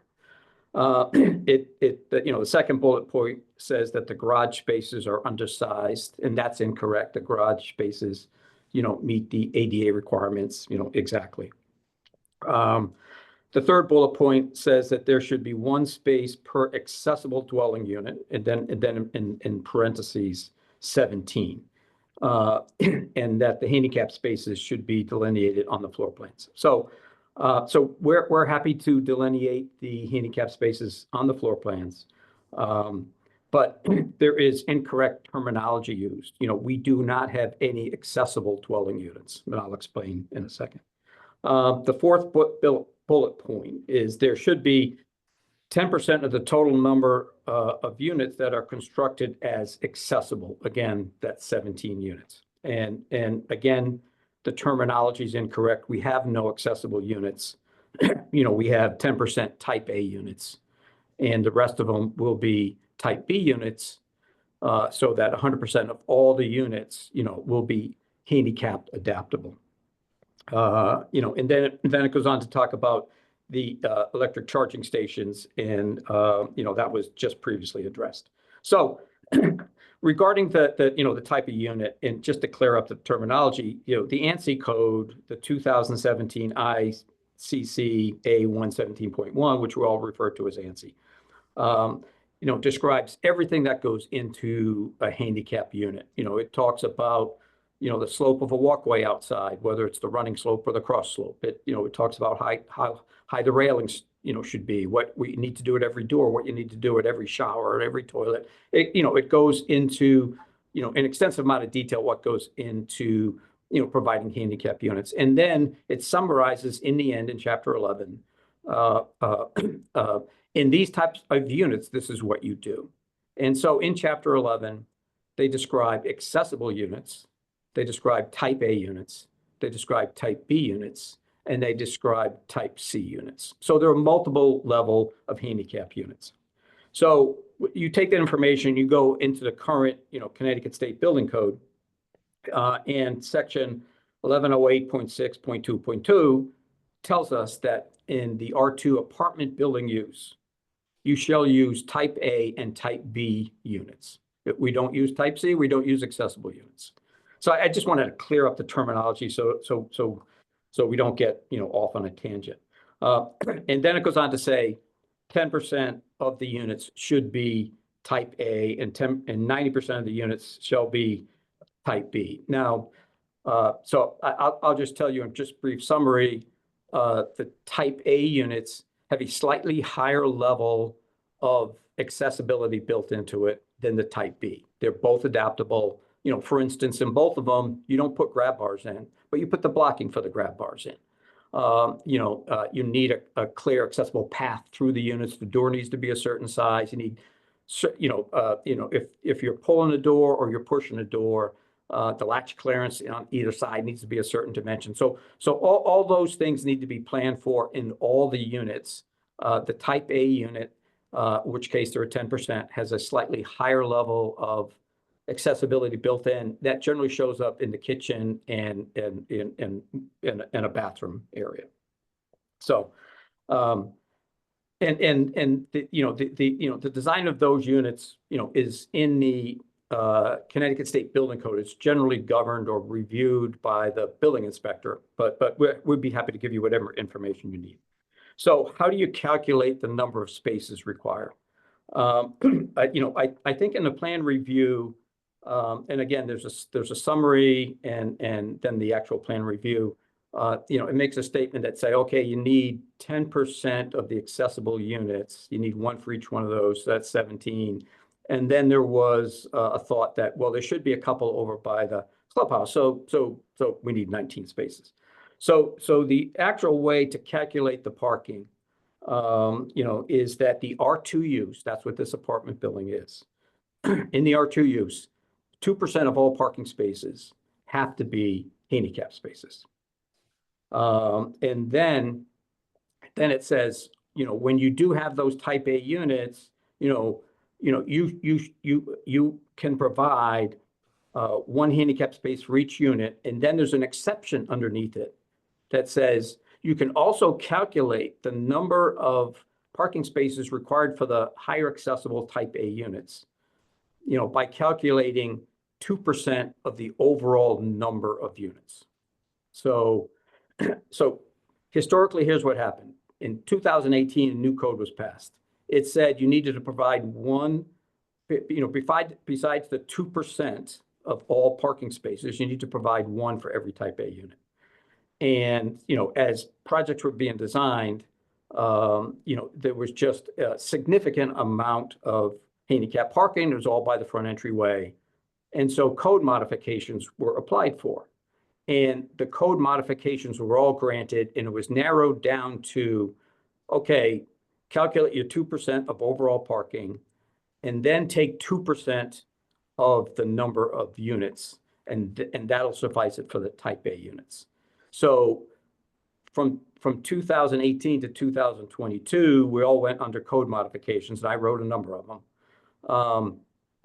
And so what they did was when they produced the new code, the 2022 Connecticut State Code, underneath the section, it says one per every type A unit. It says, here's the exception. And the exception is you are allowed to calculate it this way. And I've fortunately been able to, design and have permitted, thousands of units, CO'd thousands of units, and all of them have been, underneath this requirement. So to boil it all down, there are 329 parking spaces. 2% of that is 6.6 or 7 spaces, and then you calculate 2% of the number of units. There's 162 units. That's 3.24. So 4 spaces there are required. So we require 11 handicap parking spaces, and on the site there are 14. And so there are 2 outside every one of the 4 residential buildings. There are 2 in front of the clubhouse, and then there's 1 in each of the 4 residential buildings. So I find that they are distributed correctly, proportionally to how many are underneath the building and how many, surface parking spaces there are. So I think that there might have been just maybe a misconception on the terminology of the units, but I've pulled numerous permits. This is exactly the way we calculate it, and I've run it by the state, and code consultants. And just one other point, the in the review it says, well, we need 1 per each type A unit, so there are 17, and then 2 for the clubhouse. I think that's a miscalculation. What Mark did in his plan was he provided the proper amount of parking for all the number of units, and then he added some, I think 34, 35 visitor spaces, and he added that into the calculation. And so we took those overall units and we provided the 2% required. And so, those spaces are already, visitor spaces over by the clubhouse are already in the calculation.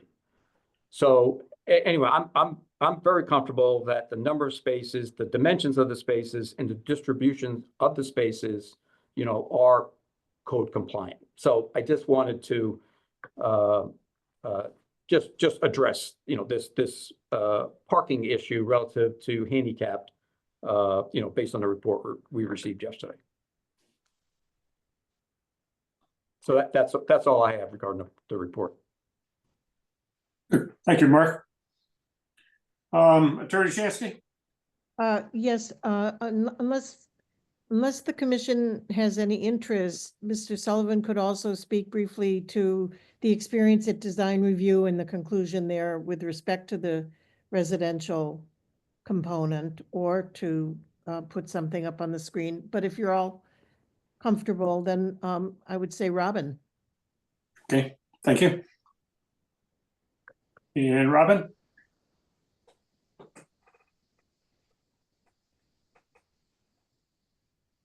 Robin on. Hello? See Robin right now. That's interesting.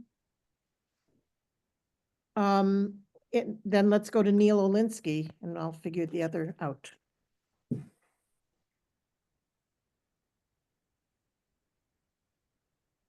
There we go. Good evening again. Neil Olinsky with SLR. All right, so yeah, we did the traffic study. I will get back into that, and I'll try to hit the high points so I don't take up too much time. I think what I'll do is I'll share my screen, and I will jump right to the main driveway access. If we can visualize and look at that. All right, so one of the early response comments, feedback we got from the town engineer was, if I'm not mistaken, to illustrate this. What you see is the sort of after effect of the development with the new driveway that would go in here, and to show the signage that would be installed as well. So I don't have an existing conditions map in front of me, but essentially this plan with this development will, instead of having a striped island here, that will be converted, or a portion of that will be converted into a left turn lane. Part of that will necessitate revising the traffic signal in terms of a signal head or two, and the timings, how the traffic signal operates, which again, as I mentioned earlier, is all going to get vetted and reviewed and ultimately approved by Connecticut DOT, this being US Route 1. Our main driveway here will be the fourth leg to the signal here, 2-lane exit, and that is pretty self-explanatory. There's the secondary right in, right out driveway here that is proposed as well. I mentioned earlier, or we went over briefly the other intersection. Oh, by the way, this intersection with this development in place is still expected to operate quite well in terms of a level of service, traffic flow, grading. We're talking about, if I'm not mistaken, overall, the intersection as a whole operating quite good at level service B during peak periods, which on a scale of A to F is quite good. And that's obviously with these improvements in place. Can I ask a question? Sure thing. In your traffic report, when you were doing your study of this intersection, as I recall, what time of the year did you do the counting? So I was looking at my notes. The original intersection counts were done in December and March. December and March. December was before the holidays, which is a quite busy time of year in terms of just overall roadway traffic volume. Yeah, but my point is the issue with this intersection is really in the summer, because the traffic and the number of visitors we have in town goes up significantly with the good weather. And in the winter, people don't have a lot of trouble with Route 1. But in the summer, Route 1 can get pretty backed up. And I wonder what the traffic pattern would look like if you were to study it in the summer, and whether this intersection is going to be a problem with the additional traffic created by the residential and commercial. Well, we could certainly take a look and see how the counts that we use in our study compare to summertime counts. You know, there is some sort of offset in the fact that yes, during summer you have more recreation and beach activity, obviously, but you have less school traffic. And this is a commercial area with shops here, which means that during the peak holiday season shopping in December, it is quite busy. Also, in our study with this, what we found, this operating at level of service B does give me some comfort in that there is some excess capacity there. Whereas even if there is more Route 1 traffic in the summer, you were talking maybe it's operating at level of service C instead of a B, which is still very good in the big picture. So I hope that answered your question. But yeah, we can take a look if this gets continued. Quite frankly, I don't think it's going to change our analysis too much. Like I was saying just now, we might end up with a level service C instead of a B. If I could piggyback on that. Sure. The study was done in 2022, but since that time, there are new occupants of the shopping center. And was there a way, did you project, were you forward-looking that there would be more stores and potentially more traffic? So I'm looking at my notes here. It looks like the traffic counts were done in late 2022, early 2023. Again, I'm filling in tonight, so I don't know all the intricate details of what we did, but I can find out. Quite frankly, if there was a lot of commercial vacancy in that shopping center, we can take that into account and take another look. I just don't know off the top of my head. Yeah, because I think there are some new stores that opened up. But were they replacing vacant stores, or sorry to interrupt? Were the new stores replacing just unoccupied building space, or were they replacing prior tenants? Probably both. Mm-hmm. And I'm frankly, I'm really not sure, but I raised the question if you could take a look at that. Sure. We could take a look. Mm-hmm. All righty, where was I? So yeah, so that's this intersection. I don't want to get too into the details about Flagmarsh Road, but we went over this earlier. Yes, there is some delay for the left turn, particularly out of Flagmarsh Road, which is the case today. It will be slightly longer delay in the future with the new development from this traffic in the mix. But even still, it's not to the level that would meet installing a traffic signal. Just from our analysis, would still not warrant a full traffic signal here, or any traffic signal. And again, I'll reiterate again that Connecticut DOT is going to look at all of our and review all of our technical analysis to see if they agree or not. So they will be ultimately reviewing this. And what would be the cost of putting a traffic signal on the Flagmarsh Road intersection? Last I've heard is brand new traffic signals, and I heard this from someone at Connecticut DOT District 3 about a month ago, is brand new traffic signals cost around $800,000 these days. So is this something that the developers usually pay for, or is this something that the town pays for? Well, being that it's on Route 1,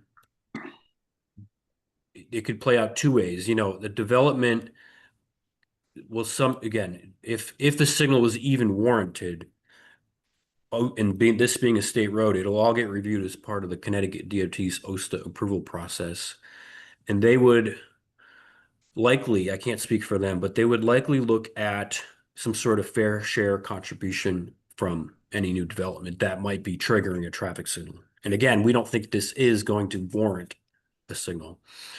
The other option is a town could work with Connecticut DOT, being this is a state road, to try to get some sort of capital improvement funding from the state level to put in a traffic signal at a location that warrants it, separate from any other development process. The local traffic authority, every town has a local traffic authority in Connecticut, who's oftentimes someone in the police department or the engineering department. I don't recall who it is in Guilford off the top of my head, but they can work, they can communicate, and they can work with Connecticut DOT to try to look into this kind of stuff. Hope that answered your question there. Yeah, so where was I? So this intersection, nonetheless, even though we don't find that it's going to warrant putting in a new signal, we are proposing some improvements, such as striping a formal 2-lane approach at the Flag Marsh stop sign approach, relocating the stop sign along with that, putting in overhead illumination lighting to improve night lighting, and fine-tuning the alignment of Route 1 itself, along with some new curbing for north-south traffic or east-west traffic on Route 1 there. We also, in our traffic study, analyzed the intersections at the ramps, the 95 ramps, and we found no notable traffic level service impacts would be expected there. Those two intersections were, we found that they would still operate, again, quite well at overall levels of service, A or B, during peak periods in our analysis. In our traffic study, we also looked at crash data in the area, over 5 years of historical crash data, 2019 through 2024. We didn't really find any unusual patterns. See if I could I might as well pull that up in from our study. Crash data, yep, we looked at it for a 5-year period. I think 3/4 of the crashes that occurred were property damage only, so non-injury crashes, and the vast majority were rear end collisions, 4 or 5 of which were separate fixed. Actually, 5 were fixed objects, which are likely just one vehicle driver error crashes. 4 were motorists hitting, I think, animals crossing the road, unfortunately. But given the area, given the intersection types in this area, these sort of crash history patterns, a lot of rear ends and things like that, were really not unusual. Really no unusual crash trends there. And lastly, we looked at sight lines from the proposed site driveways for motorist visibility, looking left and right, depending on the site driveway at the point of exit from the site at Boston Post Road.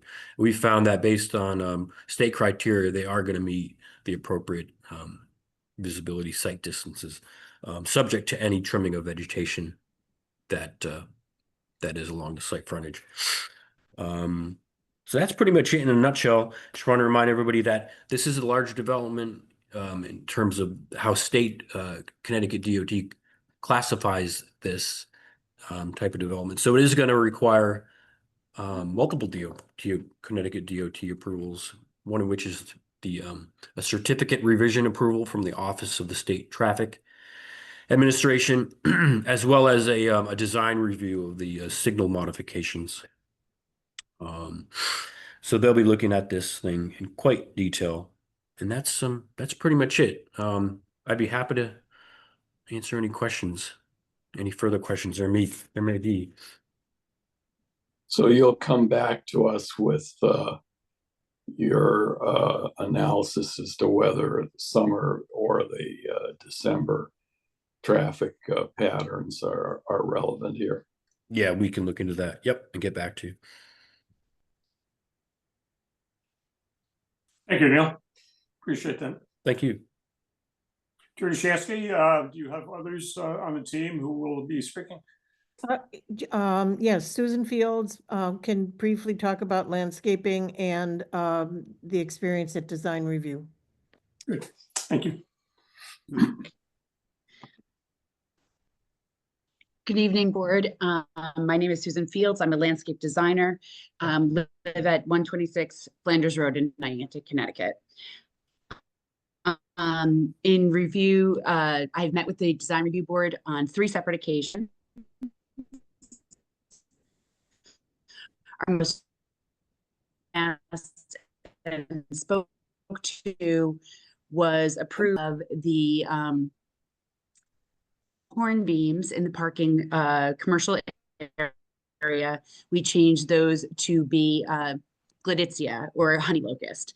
I had met with Siobhan Towers, a landscape architect, and John Cunningham. Both thought that that would be a good addition to the landscape, allowing a filtered view and better shade for the parking lot.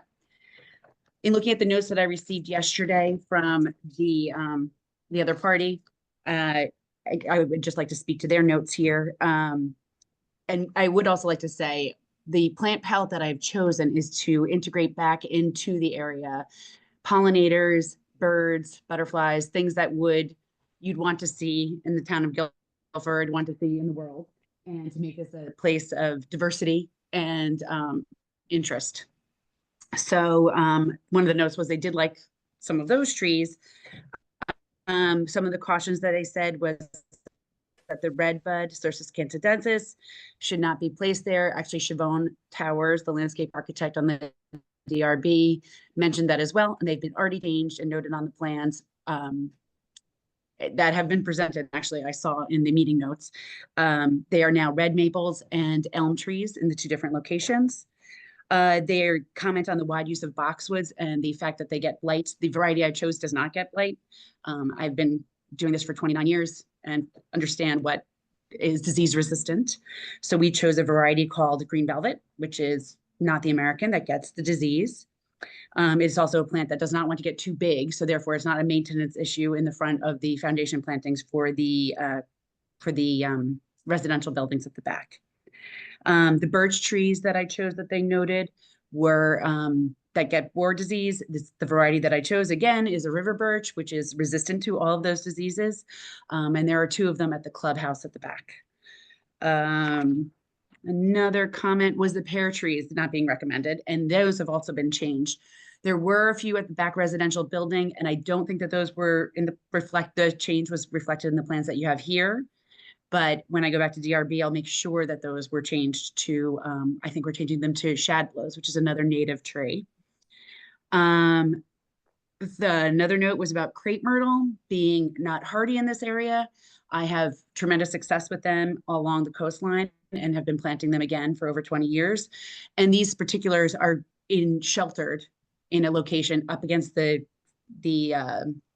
foundation of the clubhouse, which is also surrounded by an arborvitae hedge. So I'm not worried about winter burn in that instance. Hornbeam, saying again, is interesting in character, a complete failure in the 1970s. Well, it's 2025, and we've had very good success with the hornbeams in all the plantings that I've done. You can see them around Old Saybrook and other towns that I've planted them in. But we did reduce that. We changed a bunch of those that were in the parking lot were changed to the honey locust, as I mentioned earlier. There are a few that are creating a hedge to create an estate-like feeling around the tennis courts. So that is the tennis courts just can have some screening from people driving by. White pines, they note white pines. Again, the design review board said nothing to them. There are 3 of them. They're located at the back of residential buildings to buffer them from I-95, just to give a little bit of sound cushion. And they are a more rapid grower, which we thought would be helpful in that area. And then the rest, they just said they liked that I used some of the other native plants, Deutzia, hydrangea, things again to bring pollinators in.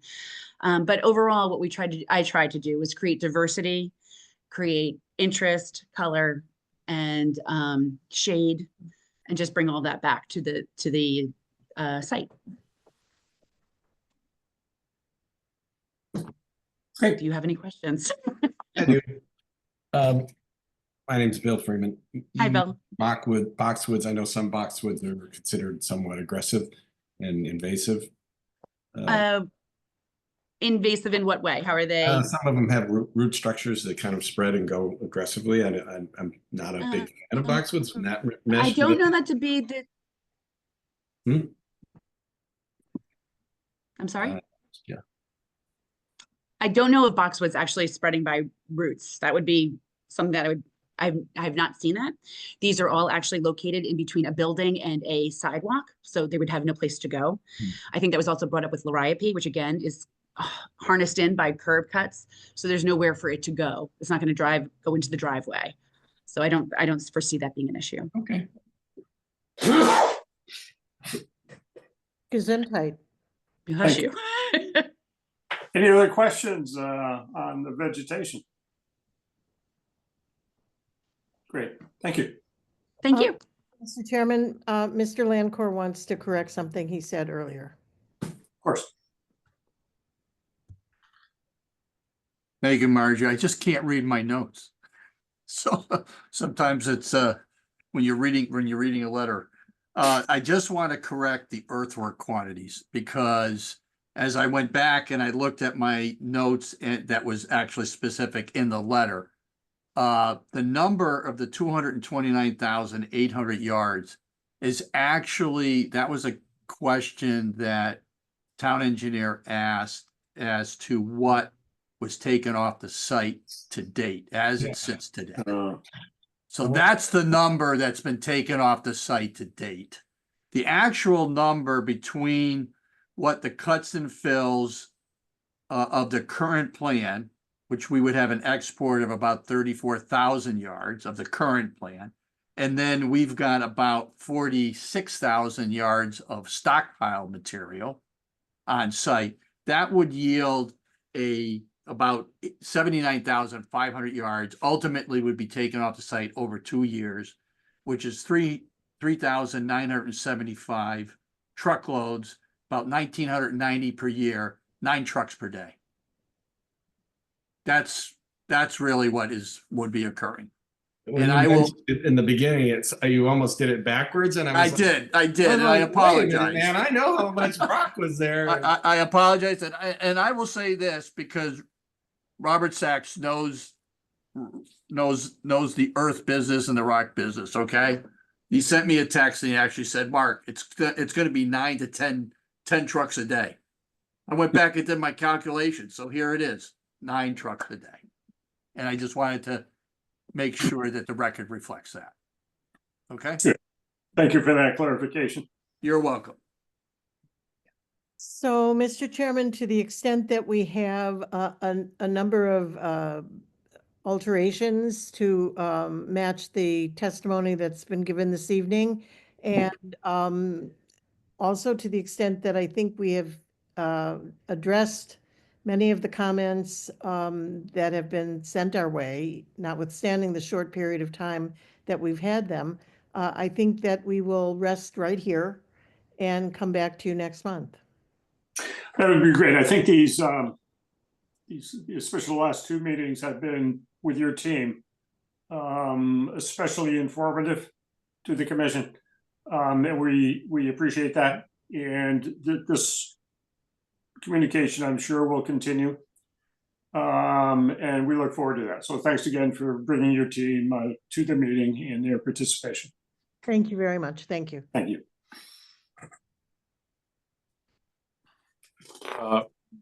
Mr. Chairman? Yes. Is there any indication of when Inland Wetlands is going to have a decision on this? I mean, we can't act until they act, but I haven't got any idea as to, is it going to be another 2 years for Inland Wetlands? I can't answer that, Ted, but Ian, do you have some indication of time frame or how close they're getting to being able to make a decision? I asked this specific question of Kevin McGee, and he told me that he thought that they would make a decision. This is what he said, and don't shoot the messenger, but he said he thought they'd make a decision before the applicant runs out of time, which is not helpful, so. Okay, That's good. Well, that's not unhelpful. No. It's not very specific either, so. No, it's not When specific. does this portion run out of time? Well, we run out of time there before we run out of time here, so. Oh, they'd be run out of time there first. Oh, okay. Correct. When does that happen? I don't have that in front of me, but if, you know, I have high aspirations that we're getting close to the end there. Okay. Because we, again, have a development that is of a smaller footprint than the approved development, I agree. so. well, let's hope all the parties can, at that level, reach a conclusion so that we can act upon our piece of it. So we look forward to that. Thank you very much. Good, thanks. Mr. Chair, you still need to make a motion to continue this item. Okay, I'll hear a motion to continue this matter. So moved. Is there a second? Second. Thank you both. Okay, let's vote. Phil Johnson, Yes. Ted Sands, Yes. Larry Rizzolo, Yes. Philip Freeman, Yes. and I vote yes as well. We are continued until our next meeting. Thank you. Okay. Thank you. Thanks. Mr. Chair, I have a number of issues to go over with you. I'm keeping my eye on the clock though, and if you don't mind, I'm gonna just give Robin a memo. Our alarms go off at 10 o'clock and she needs to disarm the system, so give me 1 minute. Of course. Local PD involved.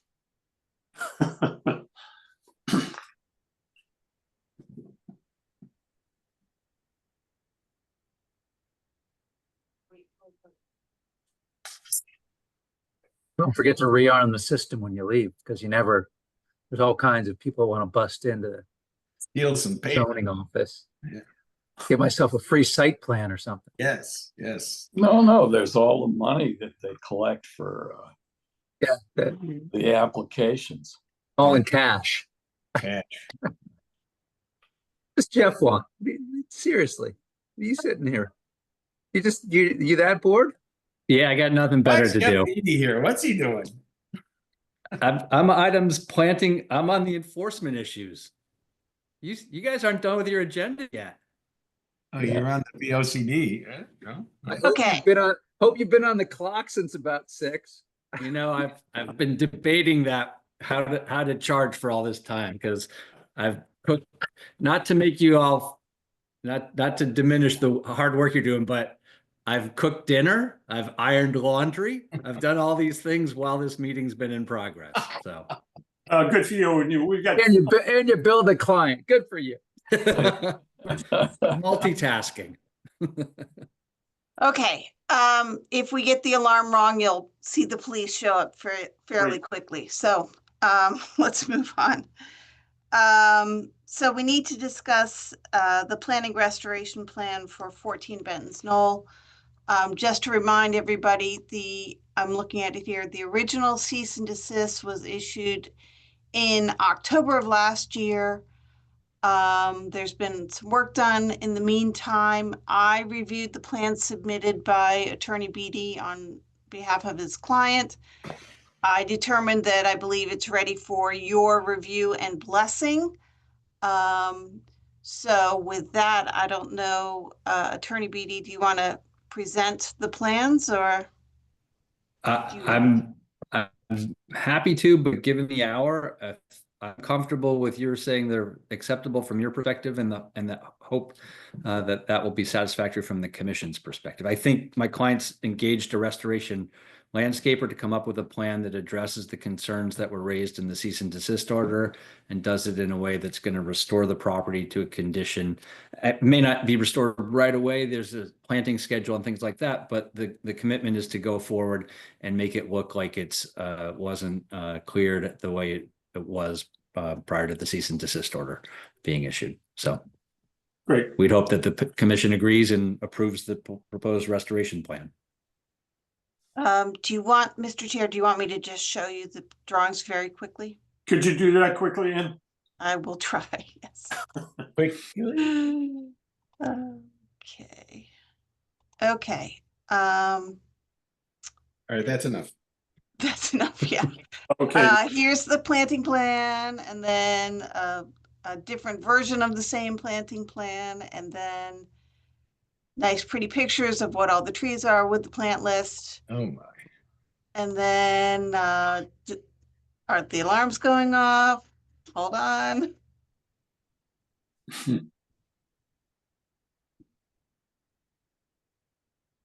You got it, Robin? 1639. Hold on. It shouldn't be beeping. Give me a second. It needs to Jeff, go not. fold some socks, huh? Already did it.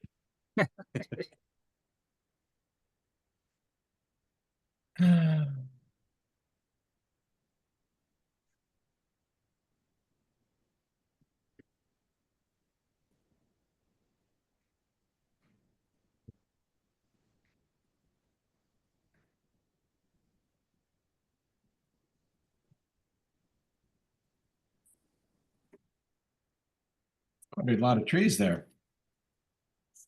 There were a lot of trees before. Mhm. Yeah. I mean, if you remember, there was supposed to be this buffer of trees between the Ben Knowles development and the other neighbors.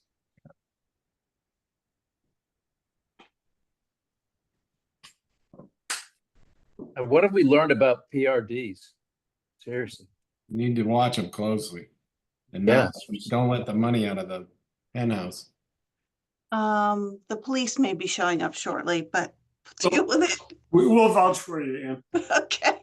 Yeah. Get a purple can out of the building. The planting plan, the important thing here is that we asked for 200 caliper inches of replacement trees. They're providing that. And then I think that's it for that one. Yeah, it looks So- good. I looked at the list. It's pretty extensive. Yes. Yeah. Well, Ann, So- this passes your muster, you as a landscape architect. Yes, I think it's adequate for the task at hand. Great. Well, that sounds good to me. Do you need can you act on this given that, or do you need our vote?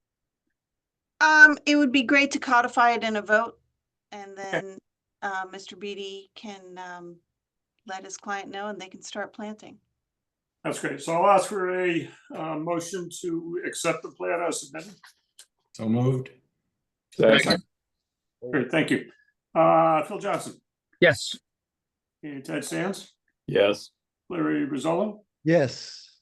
Bill Freeman, Yes. and I vote yes as well. Thanks, Yes. Jeff. Thank you very much. He's ready to start planning next week. So Super. Great. Excellent. Good, thank you.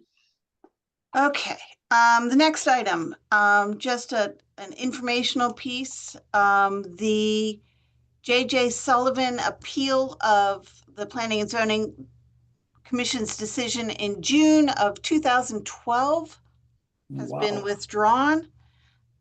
Everybody here thinks it's the longest case for this type of appeal. Was this the proposal for propane on River Street?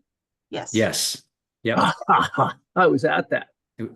I was going to say, I think you might be the only member of the commission who is still on the commission who was a member at that time when it was. I think it went to like 1 or 2 in the morning. If I remember. It did. It Wow. did. Yeah. Wow.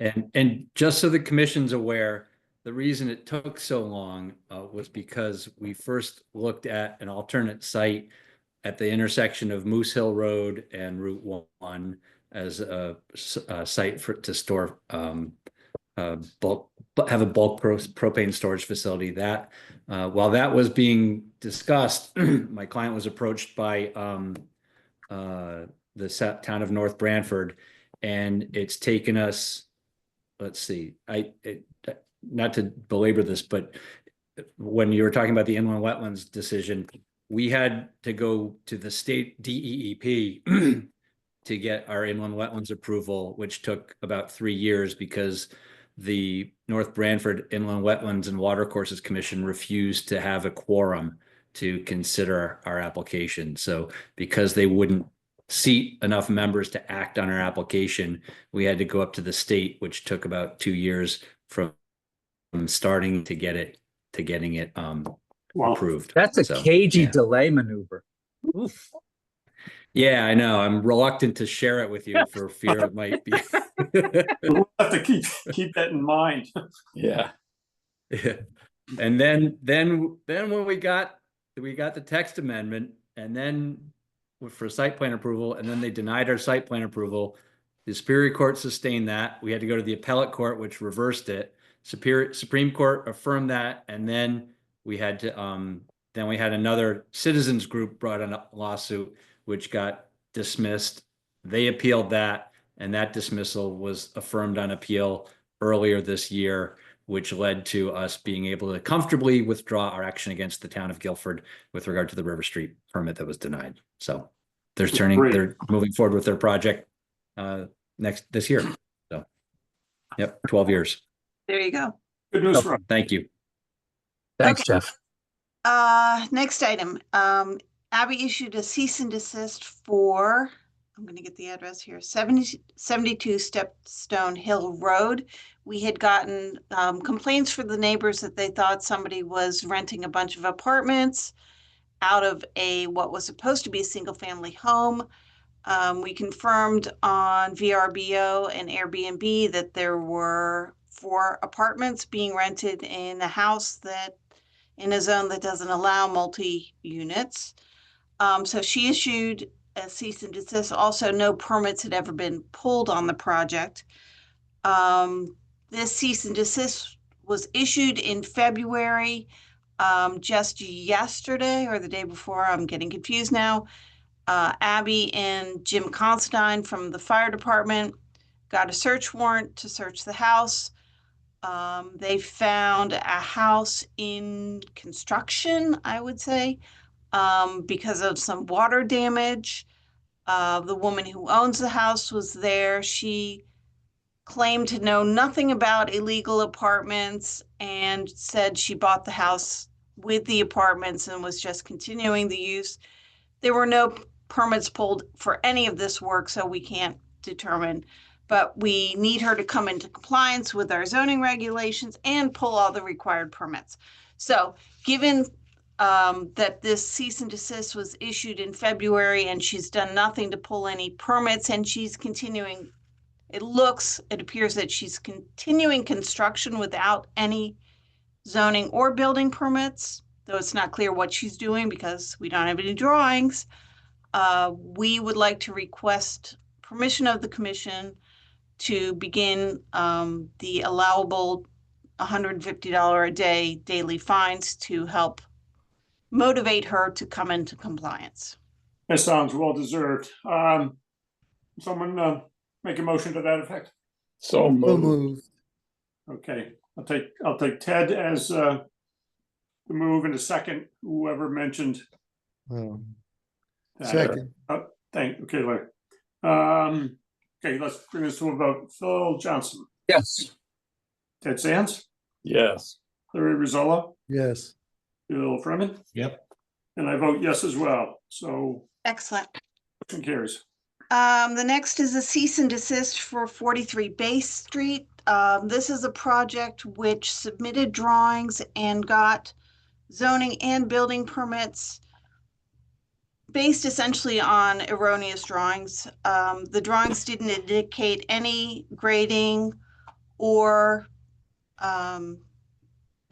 retaining walls or earth moving, and we got calls from the neighbors saying, what's going on this site? Suddenly there's a ton of fill being brought in, they're pouring foundations. The neighbors, have looked at the permits and we noticed that there's no grading shown on the plans. So we went out, we did an inspection, and we issued a cease and desist for unpermitted excavation work and grading and unpermitted work. And again, required that all work on the house cease immediately. Ask for new zoning permits, new plans signed and sealed by all the design professionals involved. This cease and desist was only just issued on the 10th of April.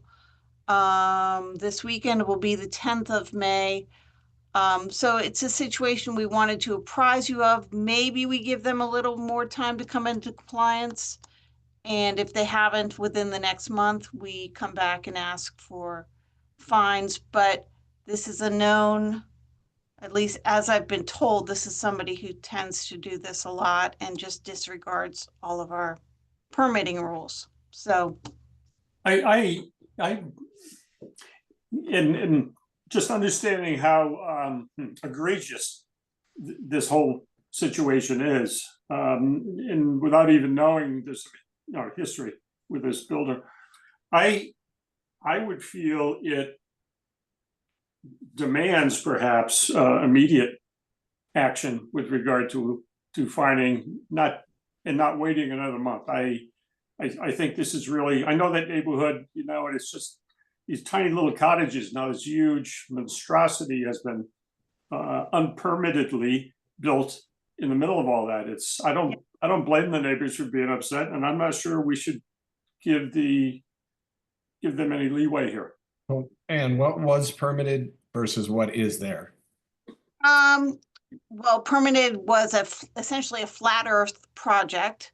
The drawings they submitted to us were radically different from what they started constructing on site. And yeah, I'll have to apologize because the details are eluding me, but I can tell you for one, the grading brought in was at least 4 feet of fill, and then the foundations were set on top of that fill. So, and given that the drawings that they submitted with their permits didn't show any grading at all, it could be that they've already exceeded the height allowance for that zone. That's our major concern, but there were also issues with building regarding basements versus crawl spaces and liberal interpretations of dimensions that are not normally acceptable in the Plus, if you're building in that much fill, then building on it, you have to have it compacted and tested. Yeah. Yeah. So I'm in with Roger on that. I'm with Roger too. I think we should start the fines right away. Okay. Hey, let's consider a motion to that effect. So moved. Okay, a second? Second. Great, let's get to vote. Phil Johnson? Yes. Ted Sands? Yes. Larry Rizzolo? Yes. Bill Freeman? Yes. And Roger says yes as well. Motion carries. Excellent. Some administration updates. So we had some inquiries about what I never intended for. When I asked the commission to vote for a steering committee for the POCD, my intention was not that those were public meetings, that they would be working sessions to work with the consultant to set dates on workshops and things like that. We received an inquiry or a series of inquiries about proper noticing for those steering committee meetings, and in exploring the statute, because the commission appointed a steering committee, we are required to notice them as meetings. So I effectively would, at that moment, dissolve the steering committee. Wanted to let you know that I did that. And in lieu of that, we would love to set up a series of working sessions with the commission as special meetings, a series of 4 meetings that are just standalone briefings on the different sections of the Plan of Conservation and Development, so that we can get adequate input from the commission on those items. And I guess I'll leave it at that. I have sent you dates. Yeah, you sent one and then you changed one of the dates in June or something. Yeah, my notes at my desk say May 28th, June 25th, July 16th, and September 16th. Those are tentative dates that work for me, the office, and all the other crazy that's around me. Update the commission on the POCD. Yes. Okay. So those would be noticed meetings, but the option here is that we could, if everybody wants to, we could do it during the day. We don't have to, they don't have to be evening meetings. Would love some feedback on what you guys think. Morning. How about 3 Saturday morning meetings from like 9 to 11:30? If we could find a space. No, these are meetings for the commission. No, I can never do a Saturday. I'm sorry. I'm already overbooked. Actually, how about just like a morning, like a Monday morning or a Wednesday morning for an hour and a half? Is that enough, or 2 hours? Yeah, we were thinking maximum 2 hours, trying to keep it less than that. I'm pretty flexible as far as. Is during the day viable for everybody else? It is for me. It depends on the day of the week. And these are in-person meetings? They don't have, it doesn't have to be. It can be, but it doesn't have to be. Yeah. I can do it if they're Zoom meetings. Okay. Phil? Yeah, My employment is less flexible. So I'll leave it at that. Okay. And then we have to check with Kevin then, and Don, and then get the rest of the crew, or? Yeah, I mean, I just have to find a date that works for the majority. A series of dates that. And if there's, as long as we have a quorum, we're good, right? Yeah. Yeah, so it doesn't, it's like, Phil, if you can't make it, we would miss you a lot, but, Very kind. I appreciate that. Okay, so why don't you give me, what did you say, Bill, Mondays or Tuesday mornings? My schedule is flexible. I kind of run it however I want. Ted, what day works for you? You had certain days you can't do things. Fridays are bad. Okay. I would say for most people, Tuesday, Wednesday, Thursday would be the most easy, because you're not away for the weekend or blah, blah, blah. Yeah. Good point. Okay, I'm gonna look at my schedule and see if I can do a series that are Tuesday or Wednesday mornings. And I'll send you a calendar to see how everybody feels about it. Great. Okay, annual meeting, election of officers. I chip in. So Phil, you've been talking to the group. I did send out an email seeking input from commission members, and I did receive some feedback. The majority of which I didn't get that email, Phil. I'm sorry. Feel free to chip in now if you'd like, because I just use the emails that are sent out to the group, but I can't address that. So maybe I got fat finger syndrome and missed you. I apologize. But feel free to weigh in on your feelings as to any changes or leadership suggestions for the Planning and Zoning Commission. Phil, did you get a consensus on a slate that you would like to propose? Yeah, the general consensus is that most people have come back saying that they're satisfied and happy with the way that the commission is structured right now. Okay, so Sean is chair, Roger is vice chair, and somebody is the pretty princess who. That's Phil, secretary. Phil is secretary who gets to wear the crown. Okay. Pretty pony, yeah. But if Ted would like I could give you some work though. If you really, I would be happy to be secretary, since I seem to review the minutes every month. Oh, that's good. Good point. Sense of coup. You want to give that up, Phil?